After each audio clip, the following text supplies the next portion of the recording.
Hello, everyone. Welcome. It is the new companions, the new podcast. I mean, technically, it's kind of new. Podcast. The new New and podcast. improved. It's new and improved with new guests this week. We have Kyle Dempster Studios, Inklings, and Ninja614 with us today. Hello, people. Hi, guys. Hello. You can wave. Hello. You can do whatever you like. Kyle's above me. I thought I was looking over. He's, I know. I'm sorry. I was trying to look over at Kyle, but I wasn't at all. Dagnabbit. It's a thing. It's a thing. I'm sorry. I don't know. He was just there before. He was there last time. He was there last week. Oh, you just last left me where I was. Yeah, I just left it. it where he is, like, because it's just easier. I'm just becoming a permanent. Well, That's Ninja, true. actually, you've both been on the show twice now. It's true. Yeah, so Don't barf on me, Kyle. Wait, what? try not to. Everyone in chat, hello, welcome, and also wherever you're listening, if you're listening on any of the audio places, welcome to the podcast. This is on the 14th of April 2019. I have Kyle at Dempster Studios, Inklings, and Ninja614 with me, and we're going to be talking about guilds, the ESO fam hashtag, and community in a very general, more open kind of conversational way, because obviously, you know, kind of suits the podcast title. Just going to go through each guest, say hello very quickly, and they're going to tell us exactly what they do in Elder Scrolls, because why not? If you want to start, Kyle, what do you do in the game specifically, mainly, if you had a focus? Do you stream? Do you YouTube? I stream and podcast, and primarily in game PvE focus. So a lot of dungeons, a lot of world boss killing, many things like that. So ultimately, our goal is getting new players into the game and making sure they have fun while they're there. That makes sense. That sounds pretty good for what we need. We have Yes. Inklings as well. How you doing, sir? Hi, thanks for having me. No worries, man. So what do you do? What do you stream? Do you YouTube? What's your main focus? Yes, if people haven't heard I of you? stream on Twitch under Inklings. I am a heavy user of Twitter for our community. And in-game, I'm mostly all about efficiency topics, goal making, and some end-game progression. Do your And writs. spreadsheets. And spreadsheets. Yes. Awesome. Yeah, but and someone says in chat, do your writs. It's kind of like, yeah, that's right. Inklings, I think nearly every other tweet I see him say do your writs, because he's right. Do your writs. Do your Ritz. And then we have Ninja614. How you doing, sir? And what do you do? I'm doing all right. What do you- I have had no sleep, but I'm great. Oh, God. So I'm listening to hype music to keep me going. You guys can't hear it, but that's why I'm bobbing my head over here. I'm actually listening to hype music while we do this. We had a little snippet. It was interesting. That's all Very I'm gonna hype. say. Very hype. It's very hype. hype. But Ninja, what do you do? You stream and what kind of content do you do in the game? What do you focus on? I do everything. My Hello my Kitty thing- Online. Yeah, I mean, well, I firmly subscribe to the philosophy that I'm not a PvPer, I'm not a PvEer, I'm an ESO player. I play all aspects of the game. I enjoy it. This podcast is going to be a lot of fun because I love the community aspect of Elder Scrolls Online. It's the best community I've ever interfaced with, and I've been playing MMOs religiously for 20 some odd years. So it's super exciting to be part of a community like that. So to play a game that has this sort of a really well done theme park sort of approach to an MMO, and to have such a dynamic, exciting, and supportive and friendly community to go alongside that, I'm never looking for something to do. So I stream, working on some YouTube stuff to support streaming people, and I got a website that I'm working on to like add builds and tips and resources, and Inklings is co-writing with that on that website as well. So a lot of his efficiency type stuff will be on that website as well. So it's just a great resource for all players, and not just end game trials or end game PvP, more like for everyone. Here's some really useful things and information that you'll be able to make your gameplay that much sweeter. So yeah. Awesome. Twitter too. Twitter too. So yeah, I have a camgirl website, but that's totally unrelated and completely different. I've seen that site before. It's pretty good. I'm not sure you're allowed to do that as well as Twitch, but then we can talk about that later. I mean, that's fine. Maybe that can be the post podcast conversation we might record for Patreon or something. Yeah, it's a good one. Yeah.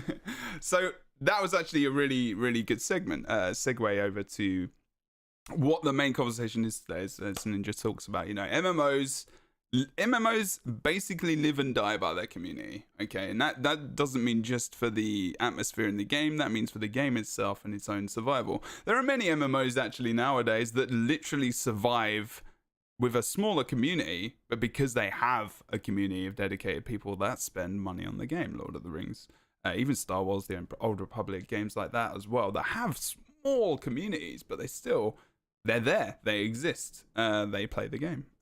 Whether or not they're successfully, engaging each other as a community is, questionable, but they're still here, so they must be happening to an actual degree.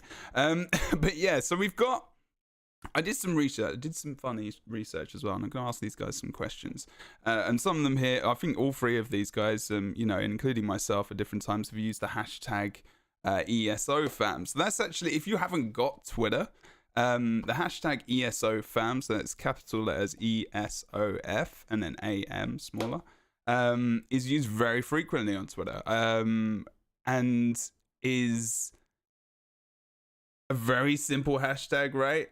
Which describes what people are trying to create within the game, within Twitch, within the community in the game, where YouTube, Mixer even, and Twitch as well. So I've seen even Mixer streamers using that hashtag, which is actually pretty cool. What I want to know is when did this start to really kind of take off? Because I think a couple of you guys were kind of responsible for pushing it, right? Or creating it. I don't know if you guys can kind of, it's just to give a little bit of history, maybe. Does that make sense? Is that a thing? Like Ninja or Inklings or Kyle, like, do you remember when you first started using it? Like, why was that the first person who started doing it was actually Bearded Chegg. He's the one that really started to push the hashtag itself. But the goal behind it has been around for quite a while before the hashtag was put out in our community the way it is. I believe that Ninja and myself, especially, when we first started streaming, we actually started streaming basically at the same time, right, Ninja? I mean, like, probably within days of each other. Yeah, literally within, like, the first week. And we really connected. We started running content together, and we started talking about how we wanted to grow our channels and actually grow the community. So we did a lot of talking behind the scenes. And one of the things we really wanted to do was push that family-type atmosphere where people could come into our directory and basically strangers became friends and friends would become family. And that's kind of been our main goal, and to build the directory up from the bottom using that type of theory. Okay, so there wasn't really, it was kind of something you started off with and it just kind of caught on. Yes, and I mean, it just more and more people piled onto it, and it really worked. Yeah, I think in the beginning when we were starting to stream, the general vibe in the directory was very PvP focused. And there was a lot of trash talking and just a general, what I would define as rather toxic behavior in chat. And a lot of the streamers that were streaming were allowing that to go on. They weren't modding their channels very well. And they were just allowing this really just sort of unwelcoming, unfriendly behavior to just perpetuate in chat. And first, there's nothing wrong with that if that's your vibe, but the whole directory was like that. And so there was this like desert for those who wanted something a little bit more welcoming and inclusive and friendly, and just sort of like some open dialogue and some conversation that wasn't just about a whole bunch of like just edgelord meme kind of shit in chat, where like they could actually like engage on a more human and direct level. Yeah. So Inklings and I were both like, why don't we just create that space, and we will have zero tolerance for any of that shenanigans, any of that nonsense, and we will welcome everybody in. We will be as interactive as possibly can. We'll create a friendly place where people can come together and just hang out, like a coffee shop or even a bar, and have conversations and play the game together around this game, because we know that in the game is already a great community, but the Twitch directory is not reflecting what we see with our friendships in the game. So over time, this whole concept of coming together really seemed to resonate, and you sort of just see this influx of people who are kind of chased out of the Twitch directory because they were turned off by what was being offered, or suddenly started coming and hanging out. I was like, wait, this is fantastic. And more people started to embrace that idea, I think. And the ESO fam just came out of just the, like you said, ESO, fam is kind of a thing that people say, what's up, fam, my fam, all that stuff. So ESO fam was a logical thing. I think Bearded Chegg actually created a group, remember the Twitch group community thingy, whatever that stuff was called. It wasn't like it wasn't a stream team, but it was like those community things. Yeah. Is it a list, or is it like a... so he made an ESO fam thing for that. And, it just started, I think through collective conversations, that term just started to get used more frequently as a sort of a calling card of, hey, we're part of this movement of, let's come together and create content around the game and around each other and around the community. And as a way to kind of make sure that our tweets and all of our social media signals to everybody this is something cool that's happened in the community. So if you're into the whole ESO fam vibe and that resonates with you, and now it's sort of taken on its own life, and it's gotten much bigger than I think anybody thought it would, so, which is wonderful. That's fantastic. Yeah. So that's right. I mean, it's the it was even the official account, whether or not it's Gino or whoever at the time who was using it as well, started using the hashtag as well. So that kind of signifies how it kind of got big, how big that got. Where the official account is using something which has been created on Twitter, and is available for so many people to see. It gives access to a lot of streamers. People just if you just search ESO hashtag, you could almost just have that as your feed for the day to be like ESO fam. I do. I will literally search hashtag ESO fam just so I can see who's about stuff that because the Twitter algorithm decides for you what you can see. So if you search for a hashtag, you might get something that you missed. So true. Which is the point of it. Right. Exactly. It's beautiful. And Kyle as well. I mean, you started streaming about the same time as these guys, or after, or before? I mean, I was streaming since 2017, but had not come to ESO until June of 2018. So by the time I got there, this thing was already moving along. Which I think is a good, meaning I think that was very lucky for me too, probably because the directory already seemed cleared out of a lot of negativity when I started. I had just been streaming World of Warcraft before then for a couple months, so you're used to it anyway, even if it was that bad. Expectations in general. I mean, if you leave our directory, for anyone that's not traveled outside the ESO directory on Twitch, you see it's kind of not very welcoming for many games. So coming over here was a very different world. And anyone that starts streaming in this directory might be taken aback when they leave it at some point, because again, we're very take care of our own. And so that was a very welcoming thing when I came over here. Yeah, no, that's great, because that's so true. Even in many other MMOs that, and that's something I've witnessed myself. Although actually there are some really solid communities out there that have similarities to the Elder Scrolls kind of family, almost that there is that side, but there is still a PvP competitive side as well, which is very, very important. But obviously should be trying respectful and everything else. Trash talking is a thing in PvP. That's a thing. But when it becomes toxic and it's just all about toxicity, like Ninja said before, and that starts to rule the directory, like you say, it turns people off. And nowadays, if people want to see a game and they want to see a review of a game, they want to see someone enjoying a game, they want to see whether or not they want to buy the game, a lot of people go to YouTube. And a lot of people go to Twitch now as well, and Mixer. Not Mixer as much, but Twitch specifically. I mean, who now goes even over? If you frequent Twitch, you'll probably jump onto Twitch more so often than YouTube as well, because you want to see it live. You want to see their live reaction rather than this edited thing, which could be quite biased at the time. Whereas you can see someone's face. If they're toxic and their chat's toxic, it's not going to make you want to play the game. So it goes hand in hand with sales, right? It goes hand in hand with creating this ESO fam. And this community, which is pretty damn awesome. So that gets used a lot. I just found some interesting facts, like Inklings said, Bearded Chegg, he was the one I saw using it quite a lot. There was a random tweet in 2015 from someone who I'm not sure I know is around anymore, but I think it was just, because like Ninja said, fam was a thing in 2015 even more so I think they just used it. But yeah, then the ESO official account started using it, and when I came in April last year, and actually it's almost my year anniversary of playing the game. Actually, that's this week. Bloody hell. It's actually gone very quick. That's crazy. Actually, Ninja, I think, was one of the first people I spoke to, because I hosted him. It was him, Fengrush, and Outcast, I think, at the time. And this was just when I think it was starting to ramp up. And it was very much like, this place is just completely different. It's amazing. It's awesome. I came from Guild Wars 2, and Guild Wars 2 has a great community as well.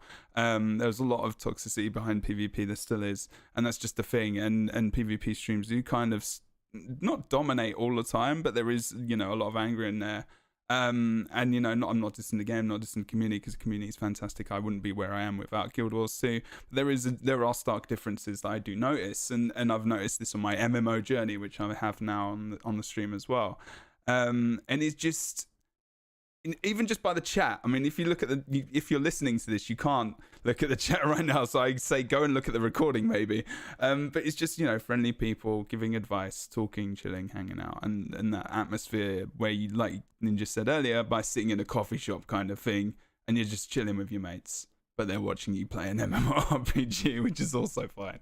But there isn't anything else I really want to talk about, unless you guys want to talk about anything specific with the actual hashtag, because it's a thing. I think it's just a product of something. No, it's real. It's really something that's probably bigger than all three of us right now. Mm-hmm. Without a doubt. Yeah. Without a doubt. It's just to me, it's just a signal, It's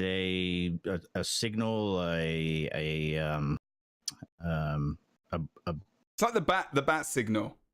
Yeah, you put ESO fam out there, and like it's a place. Yeah, everyone assembles. It signifies a lot of things. I think the same to a lot of people, but also different things to each individual person. But it does sort of, in one quick little hashtag, signify this general sort of amazing community that ESO as a game, as a community at large, and on Twitch, really has embraced. Because it's not just a hashtag for the sake of marketing or for the sake of whatever. It really does say, like, it's usually associated with, look at this really amazing thing that we did together, or look at this really amazing thing that somebody did for someone, or look at this really cool information that can be really helpful for you. It's very like, this is, I think Kyle said it, looking out for our own and making sure that we are all getting the information and the awareness and the access to resources and things for each other at any given moment. And hashtag ESO fam, I pretty much always tag ESO fam for just about anything ESO related. Right. Fair enough. Unless I forget. Unless you forget, yeah. I mean, that's just the thing.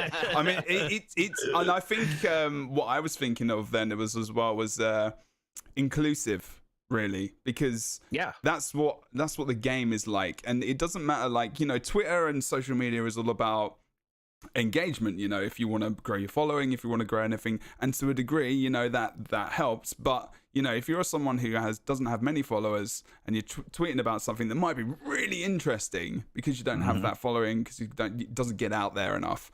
But as soon as you use that, like, someone normally will come along and reply or like it, because they want you to be included in the conversation, right? And I think that's a really important point to bring up. Like, it doesn't matter if you stream, it doesn't matter if you just play the game once a week, once a month, whatever. If that hashtag is very inclusive for anyone, and it doesn't matter if you you're necessarily directly massively involved with the game. You don't have to be, and that's kind of what MMO communities should be striving for, right? I think that's very cool. Agreed. If anyone has any questions about the ESO fan thing, I think we're going to move on and talk about some other bits and pieces. It is community, it's more of a thing in the community, so we're going to talk about community and guilds a little bit more, but also about the tools maybe that are coming up for guilds and whatnot as well, which is very interesting. And I think actually you guys got to try, but I'm just going to go through, I might just go through my list a little tiny bit. Do it. So we were talking about the ESO hashtag, the ESO fam hashtag, and so that was a real big turn. Did you guys notice a big change in game as well, rather than just the Twitch directory, or was this already in game? It just, like you said, Ninja, earlier, it just couldn't translate from game into Twitch because of what was going on there. You mean in terms of the community vibe in the game? Yeah, like, do you feel like it changed a lot? You think it changed? Very much so. Yeah. No, right. I mean, the game, the community already existed in the game. Inside the game, I had a lot of people that I've met over the years that I've become pretty close with, and very supportive and friendly. I mean, just like every game, there's your toxic asshats, and they exist everywhere. You can't avoid it. But in general, as far as MMOs go, the ESO community was always very supportive and friendly and helpful and, collaborative as opposed to combative. But the Twitch directory did not reflect that at all. Yeah. So it was like, what is going on here? So, I'm like, that's why when I started streaming, I made it a concerted effort to be exactly not that sort of streamer, and to really just embrace this idea of like, hey friends, come hang out with me while I play this video game that I love so much. Yeah. And we'll have great conversations, and zero tolerance for asshattery.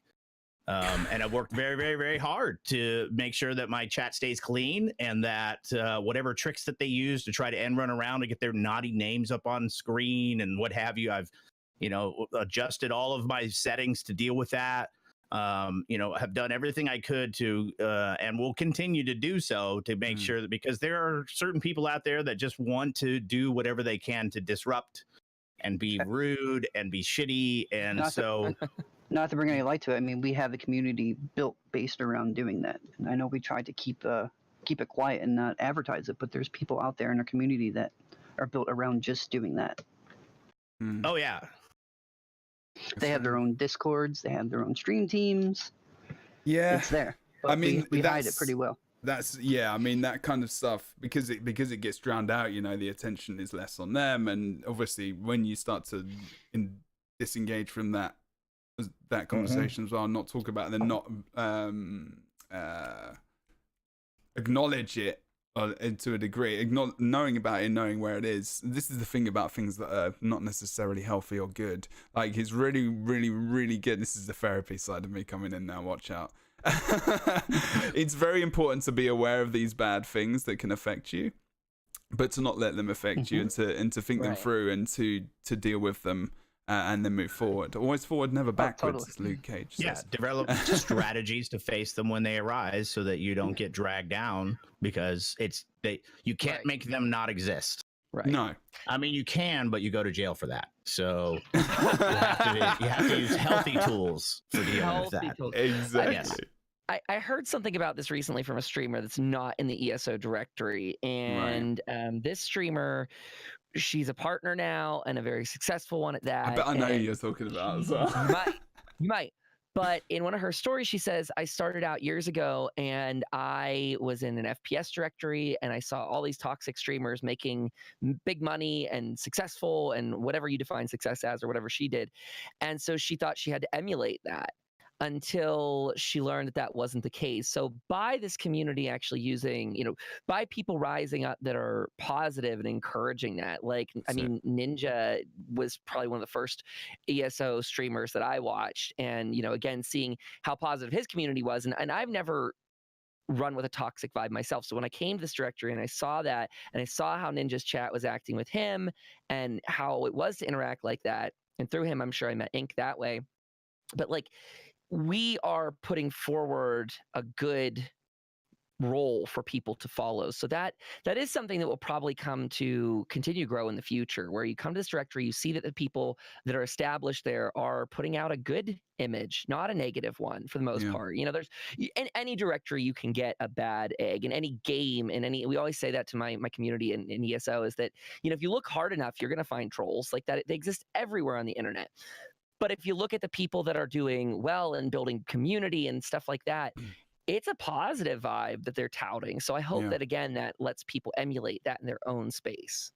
Yeah, that's right. I mean, what you said it perfectly as well. Like, role models is a simple way of saying it as well, right? I mean, you want those people to influence other streamers to be the streamer you want to be. Like you said, with that lady as the example. I don't know, man. I'm just an old biker on the internet. I don't want the moniker of role model. Come on now. That's I mean generally.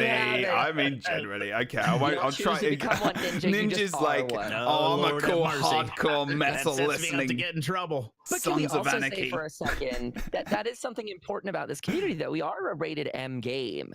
So being a positive role model in a way has nothing to do with keeping your chat clean. Like I'll see that all the time. No one can say that in this podcast. Right. Maybe Inklings, but Classic Haiti gets that all the time, and it's like, but her message is good, right? And Ninja's chat, we can get raunchy there, and in mine too. But raunchy isn't toxic and disrespectful. Totally different. When we say clean, we're not talking about like, this is a Christian Minecraft server. This is when we say clean, we're talking about the treating each other with a lack of respect, attitude, and being inflammatory and obnoxious for the sake of it. This sort of edgelordy, just saying really horrible, racist, sexist, homophobic, take the list of all the things to try and be as triggering and just asshole-ish as possible. That's what we mean by cleaning up chat. And there are, and like these guys have said, there are characters and there are people that attract that, and it's more like the kind of adolescent, I would say, maybe, that is growing up and unsupervised children on the internet, and that kind of stuff is absolutely fine. We're not saying that people who are angry in their stream and that's part of their thing. People like watching that. That's absolutely perfectly fine. But also, I think what we're trying to say is that having that mix, or even the balance more on the community side, has helped Elder Scrolls be represented truly on Twitch now, and I think that's a big change. I mean, it was part of the reason why I didn't start streaming ESO a long time ago, in all honesty. That, and obviously launch was not the greatest, but I was heavily involved in another game and it was the reason why I got put off. So now it gets people into the game in many different ways, and that's fantastic. Okay, let's go for the big one. It's not the big one, but there are so a lot of you did. So Kyle, Ninja, Inklings, did you go to Zos? Yes, I've been to Zos. Man, everyone's been to Zos. One day I will go.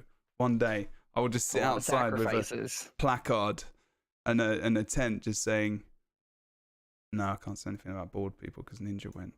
I know technically it's not bored. Like, we had this conversation before. Anyway, guilds are an essential thing. Let's go from Twitch into the actual game. Guilds are very important in any MMO. They are the main driving force to grouping a community, I would say, other than an LFG, which you dissipate after that. But you actually, again, in ESO, it's another thing where you get talking, suddenly they're in your guild, especially if they're decent peeps and they've been chatting in your party chat. Elsewhere, he's going to bring in, the guild finder and whatnot. But I just want to talk about guilds generally at the moment. Kind of the tools, maybe. Kyle's face. Or lack thereof. As a guild finder. Tools or lack thereof, like Ninja said. Yes. And there, we can, hopefully even when by having discussions like this, there'll be someone who listens to it. And obviously you guys have talked to devs, and you know, they always have these suggestions and different things that can be done. And I've even got my own, you know, take on it and different things that can be added, which you obviously have seen in the document, maybe. But there is a bit of a disconnect for guilds, the guild systems in the ESO for me. I feel like they could be utilized a lot more to enhance the community aspect of ESO even further, which would be fantastic to do. But I mean, I've put kind of guild traders, stores, and bank kind of at the top of the conversation, but not necessarily massive part of the conversation. But it's a part of guilds, so I thought I'd put it in. Do you think with the traders, the store, the bank, and everything else, do you feel like that system is kind of okay the way it is? Is it working? Is it functioning? Is it something that helps the community in the guild really get involved with the guild? Is it separate to a community, really? Is it more the business side? Worlds better than it was a year ago. When I was out at ZeniMax last year, I had an after dinner conversation with Rich and Bobby Weir about the UI and how the game has reached a certain point now where we are all starving for a UI overhaul. Like, there are some significant issues with not just the guild and the guild trader, but just in general, the UI has got some serious shortcomings that you feel compelled to have an add-on, and the UI should give you basic functionality where you don't have to have an add-on. The add-on should be nice. They give you some convenience factor, but it shouldn't feel like you have to have that add-on to function in the game. And you can't. And so if you're on console, right? And you know, last year was 4-year anniversary. I'm like, it's been 4 years. It's a good time to do like a major overhaul. And they're like, yeah, we get it. You know, there's been some significant hurdles to that because the platform that the game was built on, and every time you make UI changes, you have to be very careful about how that's going to impact performance across the board. So things that you're willing to put up with in terms of performance hit on your particular PC because you have the horsepower to handle it with an add-on will work, but they have to be very conscious of the fact that consoles have to be able to deal with this and lower end PCs have to be able to deal with this. However, if you look at between last year and this year, how many times we've seen and heard from Bobby Weir already in terms of what they're doing. They listened, and they have listened to us, and they've spent the last year and moving forward already adding improvements to the game incrementally. So will we get the entire laundry list? Probably not. But as long as they're hitting the big notes, the really important, like major macro things that need to be fixed and continue to do so, I feel like we're on the right track, at least. Hitting the right spots so we're adequately satisfied. That's right. Exactly. Yeah, we're never going to get everything we want. You just can't. Right. Even if they, I mean, no, they can't.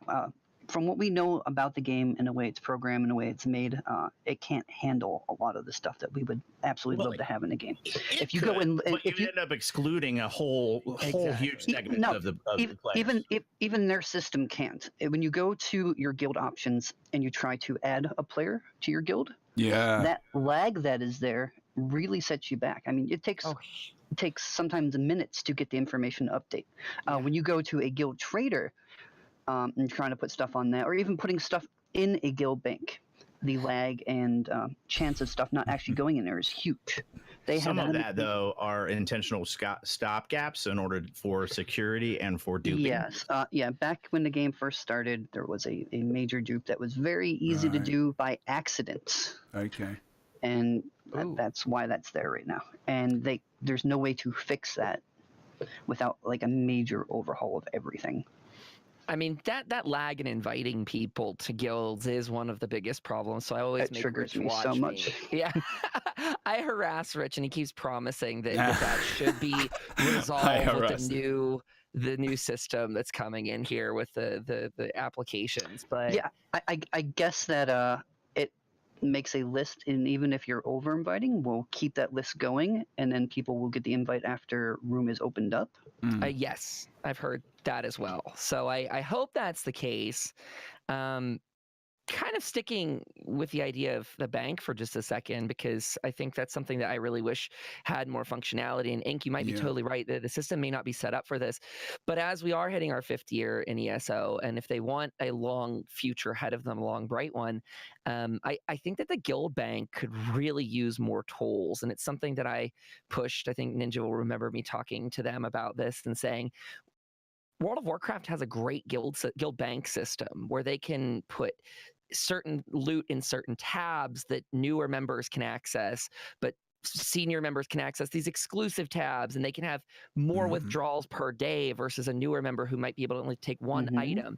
Right now, ours is an all or nothing system, and I'm sure you guys suffer from that issue that the guild bank becomes roughly unusable in a real, true word of use. Well, you either have to go like everyone can do this, or like no one can do this. There is almost, it's ranks, isn't it? And then someone's always going to feel left out. And that tab thing is it's very alive in pretty most MMOs, actually. Guild Wars 2 has it. You have 3 or 4 tabs, and you can buy more tabs, and you can say, they have access to this tab, they don't have access to this tab and this tab, and they can't take money out. Like things like that. Right. And it is really important. Like having that kind of thing means that, it is another community engagement. It's your guild community engagement. And, it starts its own conversations as well. What's available, you can, and your bank even can act as a store almost to a degree in a way, because you're kind of dealing out the things to the right people. But yeah, I mean, it's interesting as well how I didn't even think that the trader and the guild bank would be that much conversation, but even that's important. It's just a tiny thing as well, right, within the guild. You brought up something, and probably not intending, when you said you're buying those extra tabs. And I don't want to skip ahead here, so we can talk about this later. But the idea that that's a community activity all on its own. You're fundraising to purchase something for the guild. So that one idea of guild bank flows into almost every aspect of it. Absolutely. But sadly, again, to Ink's point, that Ink and Ninja's point, that it's somewhere in between, that their servers aren't set up for it yet, infrastructure-wise. They don't have that set up, or some of this stuff begins to bog things down. And I'm sure that it's a moving mark somewhere in between. But we are missing these things, like Ninja's saying, that we're 4 years plus into this game, and now we really desperately need these overhauls so we can not only continue to function as is, but grow this community into something better. Okay, Mike and Hachi, I think, says something. My guild uses the bank as storage for guild auctions that we use to fund the guild merchant. Yeah, that's something I read about actually a lot. And was something I had thought about as well. Like trading guilds where people have to, they deposit money, right, to help with the trader or something, like some kind of, even if you're a more trade focused guild, there could be features in there that might be just more available for people that have that kind of interest, where, you have even an automatic deposit system where, people, if they join the guild, they have to pay like, I don't know, 100 gold every month or something stupid. Or they can do if they want, and they can opt in or something. Just these tiny little things which just help to drive a certain community even within a guild. But there are things, and I really like what Carl said, and, it's about goals, isn't it? Because as a guild, people have guilds for trials, they have guilds for Cyrodiil, they have guilds for PvP, and that's a way of them grouping together for specific content within the game. But there are no things like guild quests, for example, which are in other MMOs and can be very successful, but obviously are very difficult to not balance, but give good rewards for, or to, make difficult in different ways. But ESO has these tools. They have the variant system, obviously, with dungeons. They have normal, they have the arenas and stuff like that. And I would love to see, because that is part of the conversation I wanted to have, some kind of guild quest system. But I don't want to make sure I don't push onto that right away. I don't know if there's anything else. And Kyle, what you said about that just then as well was very valid and very good as well. Is there anything else really about the bank or the trader specifically that we could maybe do? I'm trying to make sure we stay on the conversation because I have a way of veering off sometimes. If you want to have a podcast about traders, you should look into inviting some of the top Trader Guild GMs.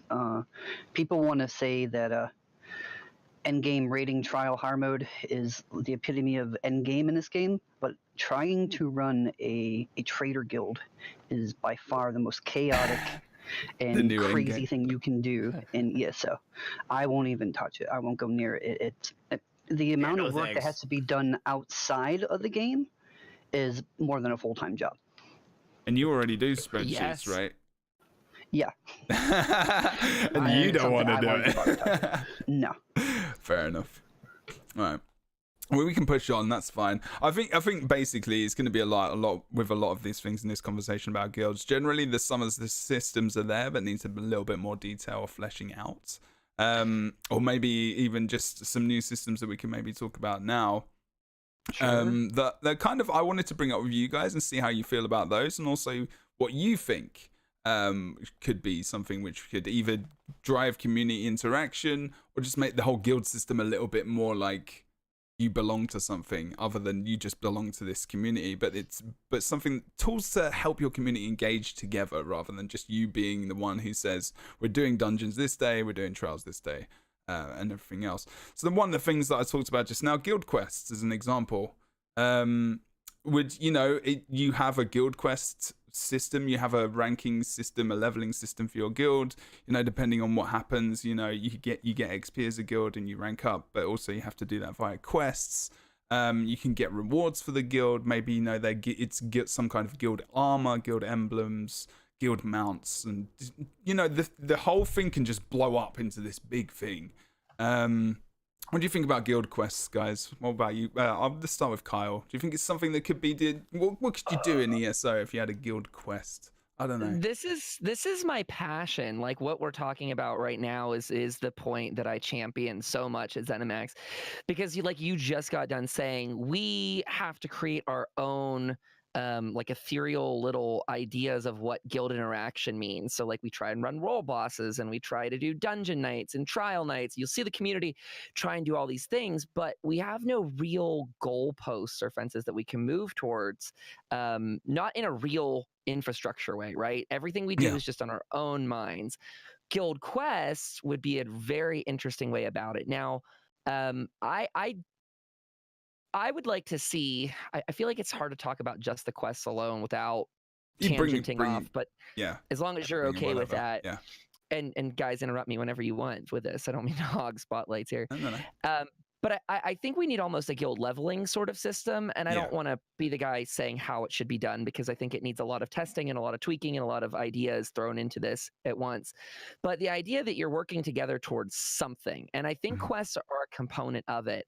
And I am going to always throw back to WoW, because that's the game I played before this. That's the MMO I liked.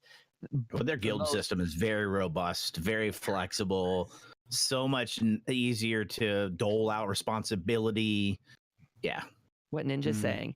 Now I told them this, and I said, guys, this is ZeniMax, I was saying this too, that WoW had this great system, and I think it was back around 2010 that they put it in, but they let it die. They abandoned ship on a lot of it, and I'm not sure what their reasoning was dev-wise, but they had this really great idea, and instead of doubling down on it, they tested the waters and walked away. We're in this beautiful system where we have 5 guilds that we can be in.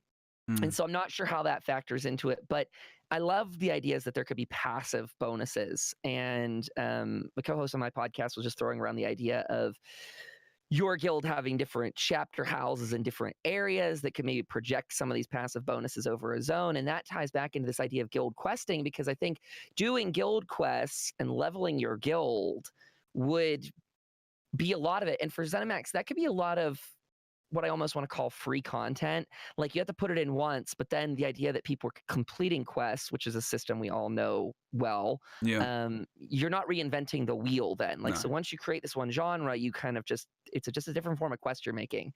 And I kind of throw that to Ninja and Ink if they have many ideas on what these quests would be or anything you guys would like to see. But like Ninja said, WoW has a strong system already. I don't know what kind of quest they would be, but I think it would be amazing as long as they weren't involved around event dailies.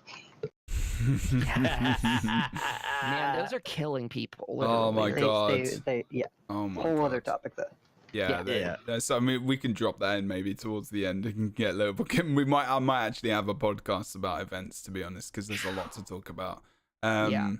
But yeah, I think you're right. You know, it can't be something that's, you know, where you feel like you have to do it or you're missing out on something. It has to be definitely something which is an addition, which is like a cool bonus, but you don't need it to advance in the game. I hate being limited by time for stuff like that. If you're going to put it in, let us that can power through it. Don't limit us. Oh, I like that idea in the chat, actually. Noodle Lady. Wearing a guild tabard you represent, gain that like guild buffs or something. It would have to be something like very casual, like PvE open world or something like that, or where you gain gold or something just a little bit more. But you know, that could be taken advantage of. I don't know. It's very difficult to talk about buffs and rewards. It has to be something that's very, very basic, something that people want, but isn't necessarily something which is going to give you an advantage. So things that are skin related or house related, like I can give you an example of what we did as a guild when I came into the game. One, I was pissed that I couldn't have a guild hall. I had to have it myself, which is something that definitely should be changed for a guild. And that's another thing, you know, you rank up. Hey guys, you have access to the first house, the first guild home. It's an outside toilet, but it's still a guild home that you all have access to. And as you get to, you know, higher ranks, you get bigger homes. They might be homes off the store, but you can buy a lot of those houses with gold, and they could accumulate it to time, and they could maybe balance it in that way. Because what we did when I came into the game is that you can actually do a certain amount of quests in different zones, which unlock, and this is just generally for the podcast, for the people listening and watching as well, because there's different people with different levels of the game, different knowledge. You can unlock houses on the store by doing a certain amount of quests in the zone. So I went to Glenumbra. I did 54 quests. I did part of it on stream, part of it off stream. And I said, I'll do this if we as a guild raise the money, which was, I think, was it 2 million gold? Something like that. In various different ways to get this house. Now, it was interactive and it was kind of community involved, but I did a lot of the work in terms of the quest. But people just had money and they just donated it. It would be nice if those activities, you know, they could do activities to get quests or whatever to rank up and get a house. You know, that's just one example upon me of something that can be done. But Kyle asked a very good question to Ink and also to Ninja, that definitely you continue with that rather than me jumping in and stealing things. So I go for it, Ninja. I don't even remember the question. What were we talking about? We're talking about the idea of quests. I just don't want to pause. Oh. No, it was good. It was good. I like the question. I've been in MMOs for 84 years, and God. Well, I used to go ham. I used to be Mr. Guildmaster guy, organizer guy, doing all the things and herding the cats. And it every single time in every single MMO I played, it reaches a point where it became more work than it was reward. It became more of just a thankless job. It became more of a babysitter, you know. So from a personal standpoint, some people thrive on that shit. I got to a point where I'm like, I'm not doing that shit anymore. So I basically stopped trying to be a guild master of any sort.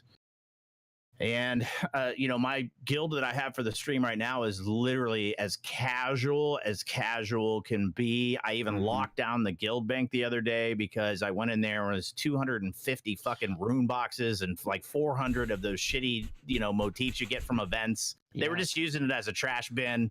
So I locked it down, cleaned it up. I'm now using it for other purposes, you know, moving stuff between accounts, storing stuff for giveaways, what have you. But I, you know, it took me 2 hours to get that cleaned up, and I'm like, I'm not doing this again. So I locked it down.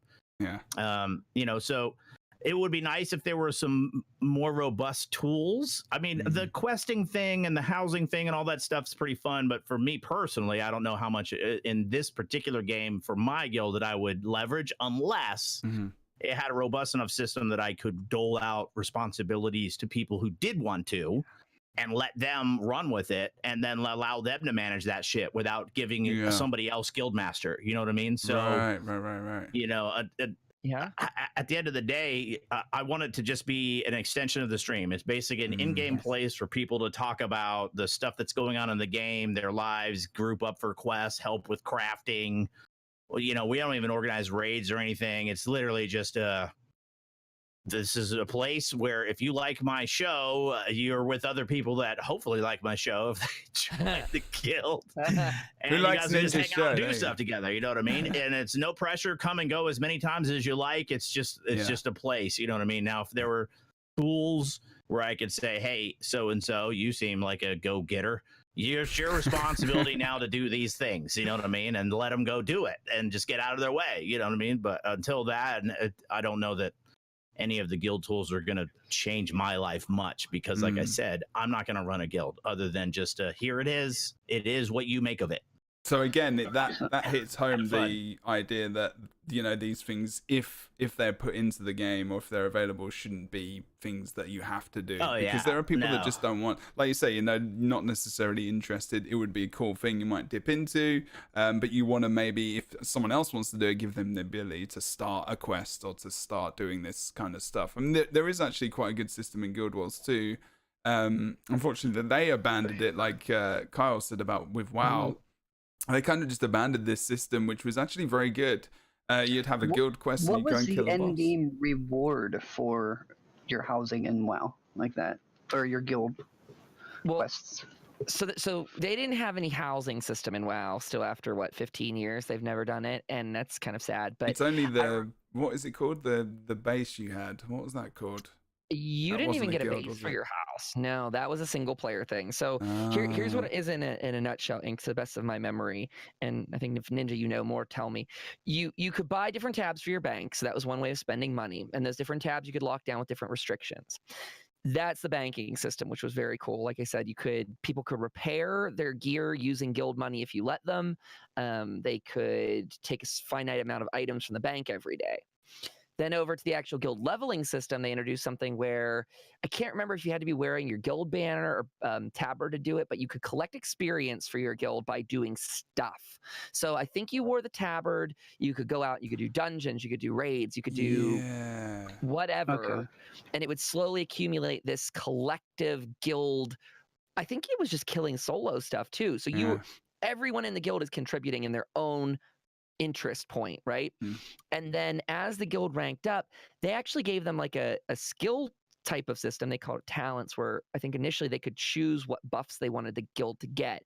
So there was like an increased you could resurrect your guild members faster or in one fell swoop, like once a day. You could access their guild bank mobily once a day or in a cooldown time or something like that. Very passive bonuses that I think would do very well in ESO if balanced properly. I mean, I mentioned in chat we could do something with a tiny like 5-10% extra speed to resurrection of guildies. I mean, yes, that gets into the combat space, but yes, we already have mechanics like that exist in the game, Kagranax, Hope, etc. Little things that stack up over time and say, well, my contributing to this guild actually benefits both me and my friends. And I get the feeling, and I could be forgetting some other things that the guild offer, but I get the feeling that a lot of people want that. I think people get a real high off of helping others. At least I do. Like that to me, I mean, the knowing that's part of the success of Elder Scrolls in the community, isn't it? Really, I mean, completely. I mean, even just you can just see it on Twitch, really, by the amount of people that try to help others when they're playing, even inadvertently, by just streaming the game and kind of discussing what they're doing themselves, they're helping people. Okay. Ink, you got like, you I'm not sure if Kyle, you were finished or you wanted to continue? Well, basically, I want to ask. Can I ask Ninja a question? In that you mentioned you'd like some extra control so that you could get other leaders in your guild to step up and do certain things. Is there anything you feel like we're lacking in particular that you would like, Ninja? Well, I mean, from the calendar system in World of Warcraft is pretty fucking badass, where you can like.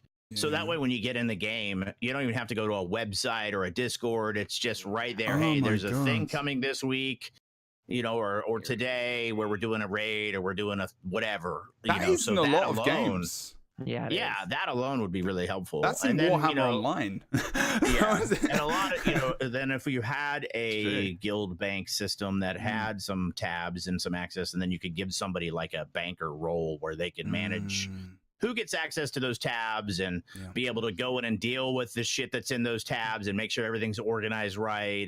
That things like that where you can like dole out responsibilities or roles to officers in your guild and say, this is your job, so somebody that can manage the calendar or somebody or just even allowing the officers in general to be able to put things on the calendar, make it easier to organize stuff. Those two things alone right there would make it a lot easier for me to just allow some go-getters to go get it, you know what I mean, and put some stuff together for those that want to do that. Okay. That's a secret to guild leadership too, is appointing people to do things. I get asked a lot by my guild too. Hey, I want to start running trials, and my flat out answers to them is I don't want to have nothing to do with it. I'm too busy. I can't get involved. But if there was some type of system where I could pass it off to somebody, it would help my guild grow a lot. Definitely. Yeah. I agree with that. Because you don't want to, like you say, if people are, especially as a streamer, so obviously we're talking about, a smaller part of the system. They're obviously not going to change it just for us, but like for people generally, it's quite important. But for people who are just busy, but they're the figureheads where they can begin the forming of a guild, and this is where it all comes together, isn't it? Community, grows it. It just kind of leaves, it kind of spirals out. And that's what you need people to do that, and accepting help, and you need those systems in place to do that. Otherwise, it's still going to grow, but it doesn't make it easy for you. And well, I mean, even right now, if you want to assign a role and there's already roles that exist, you can't adjust hierarchies. You have to either just make if you want to put in a new role that has a higher role than somebody else, it's at the bottom of the list. So your ranks are all out of or you have to go in and then change the name and change the settings, and then go in and change everybody's role individually. And with 500 guild members, that's a pain in the ass. So, bad. If you didn't set it up the way that is perfectly the way it should be moving forward, adjusting it later is horrible. Oh, it would even be nice to just be able to do that stuff outside of ESO, but that's another conversation. I don't know. But I mean, it is, but it's also timely because we just got to see, them touting something on the ESO live where they're pulling, logs out of the game. And I mean, again, World of Warcraft, they have a really robust outside of game roster system that highlights your guild and who's in it. And I know that's a huge web design team thing and a lot of API stuff, and it's a lot of manpower money.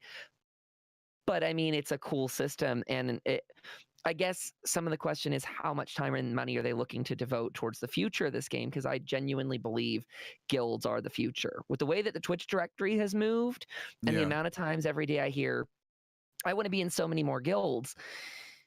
And my reaction to that immediately is, I don't, because we want people to be active in guilds, not just have more. More is bad. More of everything is just not good. There is a lot. And that's maybe a conversation where we could actually, something in the conversation we could have is too much community a bad thing? Like, do you know what I mean? Like too many people forming guilds. Like, I mean, we can probably go a little bit more into depth. And does that make sense? Like, if you've got so many people who want to have communities and guilds where they might want people to be fairly active, depending, because it sounds like Kyle wants those people to try and be as active as possible. Ninja is like super cash. I'm not sure how you run your guild, or how active you need people to be. Maybe I'm not saying, Kyle, you need people to be active, otherwise they're kicked. I'm just being, you want activeness. Just in case you're reading this and you can't see my face. Listening, sorry, reading. Unless if someone wants to transcribe the entire podcast, that's absolutely fine. I mean, people might be. I mean, it's on YouTube. CC, if anyone wants to do subtitles, you are more than free to do so. Talk about manpower. That's right. Inklings, how do you run your guild? Is it more of do you sit back kind of like Ninja said that he kind of does, or he still does work, but you know what I mean? So basically, my guild was started as a means to me not knowing how to handle my popularity on Twitch ESO directory. You are very popular, man. Getting people that coming in, subbing, donating. I really felt like I had to give something back, and my main goal was to create a guild hall that offered everything possible in game that you would normally only find in one of the top trading guilds at the time. So I gave my community a guild house that had every single crafting station. The money that they helped donate to my stream, I put back into that. Bought like every single Mundus stone. We have every single target dummy, and it's set up in a way that I can feed it with anything new that comes into the game that will be beneficial to my guild for crafting or character leveling. Yeah, you've done a solid job. I mean, now, I friended you the other day, right? And I started a new character, and it was like, okay, I need a Mundus stone. Now I have to try and get to this map, and it's like, I haven't got access to this map. Oh yeah, I'm friends with Inklings, and I'm in his guild, and it's like, okay, that's actually really awesome. And then I went in there, and I was like, I want to be part of this. Like this place has stuff. This is cool. But obviously, you want people to, obviously it's you. I like you. So I want to be part of that community, so that's fine. But you want, obviously, that's a nice little additional thing, which is quite good. So the way like crafting works in the game is if you want to go to a crafting station from a DLC or chapter, you have to own that DLC chapter. If you're in my guild, you do not have to because they're all there. So you're saving people money as well. Yes. My God, he's doing all the things. Look at that. The hero of the people. Boxes. Music boxes. God, that music box, like Niche says, playing those jams. I like to think I always go there and I like to think of Ninja when I hear that box play. It has 4 of them now. Amazing. Beauty and I all had them those the other day, yeah, they're good. Okay, so we were talking about guild quests. We were talking about, so in that there could be like guild dailies, things like that. There is a guild Tabard, and just as a side thing, I thought, we've got so many bloody mounts in the game. Why don't we stick the Tabard on a mount? You tons of people riding through. I mean, that isn't a thing in the game, is it? I mean, it's not in the game, and it feels like. Yeah, well, right now, if you have a sweet ass outfit that you designed, and you just want to have the Tabard for the name above your thing, it covers up your sweet ass outfit. I hate don't that. have the so tag. There's no way to hide it. You don't have the guild tag. I would wear mine if because I think it's hilarious that. My name in the game is @Ninja614, and then I'm in the guild Ninja614. I just think that would be funny, but I'm not going to wreck my high fashion per second for a Tabard. You know what I'm saying? I mean, we're playing an MMO. You're wrecking your Right? end game, basically. Exactly. Right? Exactly. But that's actually a very good point. Guild tags aren't a thing. No. Oh my you have to wear God. a Tabard for it to show up. That's a big thing. You don't know. If you're wearing a costume, it's fine. I completely forgot. Absolutely. Yeah. If you're wearing a costume, that's right. In your house too. There's no way to rep your guild in your house, which again is not a guild hall for the record, but still we can't. But yeah, how nice would it be to band-aid the guild hall thing if you could put your Tabard in there? Right. I mean, it's already an existing feature. It's already existing artwork. I mean, I think that those little icons could maybe use a little refresher too, putting some new ones in there, but like we can't put them in the house in any way, shape, or form. It's like two systems that never met, which is kind of odd for ESO because they've meshed a lot of their systems together. True. But the housing has stayed very far away from guild stuff, which is kind of They know. I mean, I've had a few conversations with them about how important a guild hall would be and the things that we would put in a guild hall. And isn't the guild guild arena is the arena that's coming with elsewhere? Is that a guild thing? Nah, no, it's just a house you can have. It's just a house. Like this week, I think. Right. I think it's a Thursday. Okay. I mean, that's another thing. I think Rita mentioned that above, like guild arenas. I mean, arenas and PvP is something I want to have a much bigger podcast about in the future because that is a massive thing. But that's actually community kind of focused as well. Something I do in Guild Wars too. I put tournaments on. It's just players. Like so many things in the game, though. It's all like a new player comes to the game, joins a guild. And then you have a guild hall that you made for your guild, but your new players have no idea. They have to right-click on the guild leader's name to visit their primary house, and there's so many things in the game where players are like, what? I didn't know you could do that. You know, like every single day I've got multiple things that I take for granted where a player's like, wait, what? We can do that? You know what I mean? So if there was a guild hall button, so that'd be real that's nice. actually interesting. Yeah, I mean, it would just be really basic. I mean, that's kind of in most games. Again, you can just go to the guild hall if they have guild halls. And what Kyle said is that, you know, there's a separation there. It's a disconnect. It is a disconnect. And funnily enough, we're talking about the positivity of the community and how epic the community is in Elder Scrolls Online, when actually, realistically in game, there's actually a lot of disconnect between the player and the guild system. And it's quite interesting, isn't it? Like, even with that disconnect, there's still a big, massive striving for the community. And imagine if these tools truly existed. Would that mean, though, that then maybe the community is that? Do you feel that maybe the community is so focused and so together because those systems aren't necessarily in? And maybe that is like a way of saying, you know what, we don't want to give this thing because the people won't interact in this way and get closer as a community. And I'm not saying that I believe that. I'm just saying it's looking at in another way. If things are given to you on a plate, maybe it's a bit easier, and you don't need to talk to this person, you don't need to talk to that person to sort the things out. Do you think that's a valid point, or do you think that's a bit bullshit? I think actually the one that's going to be maybe, I mean, traveling to houses, I don't think would hurt that system. Yeah. And I don't, this is not me poo-pooing on the new Guild Finder system because I'm madly in love with it. It's important. But if anything, that might be one of the systems that does something like that changes the communication of how a guild is found, meaning this will now become an application bureaucratic sort of thing, right? I search for what I want. I find what I want. I don't have to talk to anyone. I just apply.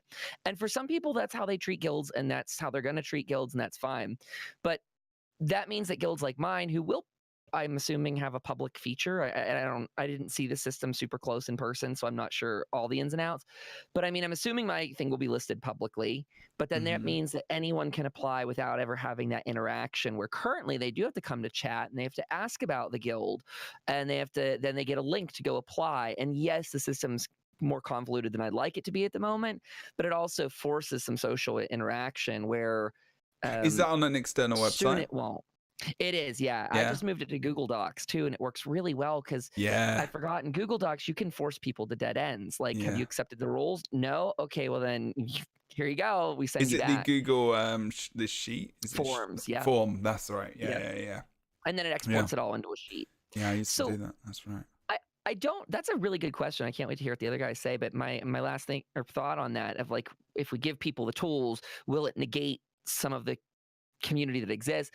If anything, I think it would be this system that I'm a huge fan of anyway, this application way. But that's the only one I see really harming in huge air quotes, because I don't think it's doing damage. But I mean, it will allow application without conversation. It's a different interaction completely, isn't it? Yeah. I mean,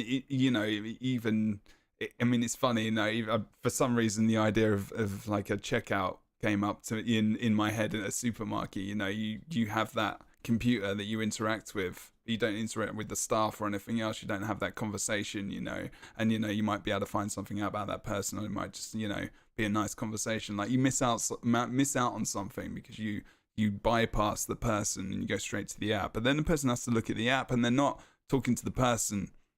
Maybe they can talk to them. Maybe there should be an option where you can, open chat if they're online or something. I don't know. What do you think, Ninja? Would you think that the systems, we should be making maximum effort? But we could do with some help with tools? Or do you think it's, I don't know. Tools are tools. So I've been in many different games where the tools are available, but depending on what your policies are, you can decide whether or not you're going to use that tool. Yeah. If, say, like, for instance, there is an application process, but you may be like, we don't accept an application alone. You have to have we have to know you first before you're going to get an invite. So, and if you've a smaller guild and you're trying to grow more deliberately, you have that luxury. Some of the larger guilds that are just trying to get as big as possible for their goals, the application tools are really nice. But if you've got a smaller guild where you're just trying to, build a team that truly meshes together, then you don't have to use that tool exclusively. You can still say, well, thanks for the app, but we have a process to decide whether or not you get accepted or not. So it's just like anything. You have a tool chest, and depending on what it is you're building and how it is you're trying to build it, you'll dictate which tools you're going to use. And just because you have the tool doesn't mean you have to use it. There you go. It may not even be applicable. So just depends. I love that, Ninja. That's great. Good point. Exactly. Inklings, any other thoughts on the kind of system? No, I think they both pretty much touched on everything. I guess for me, I would really actually need to know what is coming in game before I could comment and stuff like that. Right. Most important thing for me, after watching the way other stuff has been implemented in this game, is if they're going to touch guilds in this way, the end goal has to have actual functionality to give you something beneficial in the game. When housing came along, that was not the case. Housing was nothing more than a gold sink in the game, and we didn't get anything out of it after that besides having something pretty to look at. And I don't want to see that happen with the guild finder. Yeah, the guild finder and stuff like that. Okay, that's fair. Some really good points. It's good to have a look at the other part of the conversation. There are reasons there are things that we want, but obviously, maybe that as a designer, as a dev, and as because they're essentially building a community themselves. Do they want to implement things that maybe we want? Maybe they don't want to because of the reasons. Like Ninja said, very good point. As long as there are tools there, you don't have to pick up the hammer. You don't have to do that. You don't have to do that thing. And that's a very good point. Sometimes you can use tools for their unintended purpose. There are. Yeah. I would err on the side of giving more tools to use than not using it, because there is one way that could be where it might not be beneficial. Well, choice is the thing you need. I mean, the more choice, the better sometimes. On that exploitable, though, too, you've got to be careful what you're adding in the game.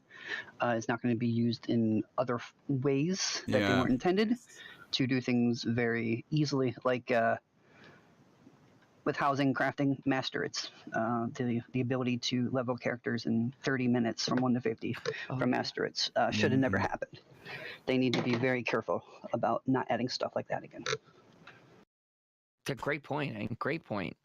And that definitely ties into this is the because I come from everything with like a devil's advocate angle too. That's how my brain works. And so every time I say like, well, let's add this guild system, my immediate reaction, even though I am not a solo player and I really embrace community, I always go, I just don't want to make the game force single players into this multiplayer universe. And again, yes, we're in an MMORPG, massively multiplayer, but we have a ton of people in here that, for whether it's a social anxiety or whatever their reason, they're just trying to escape, not deal with people.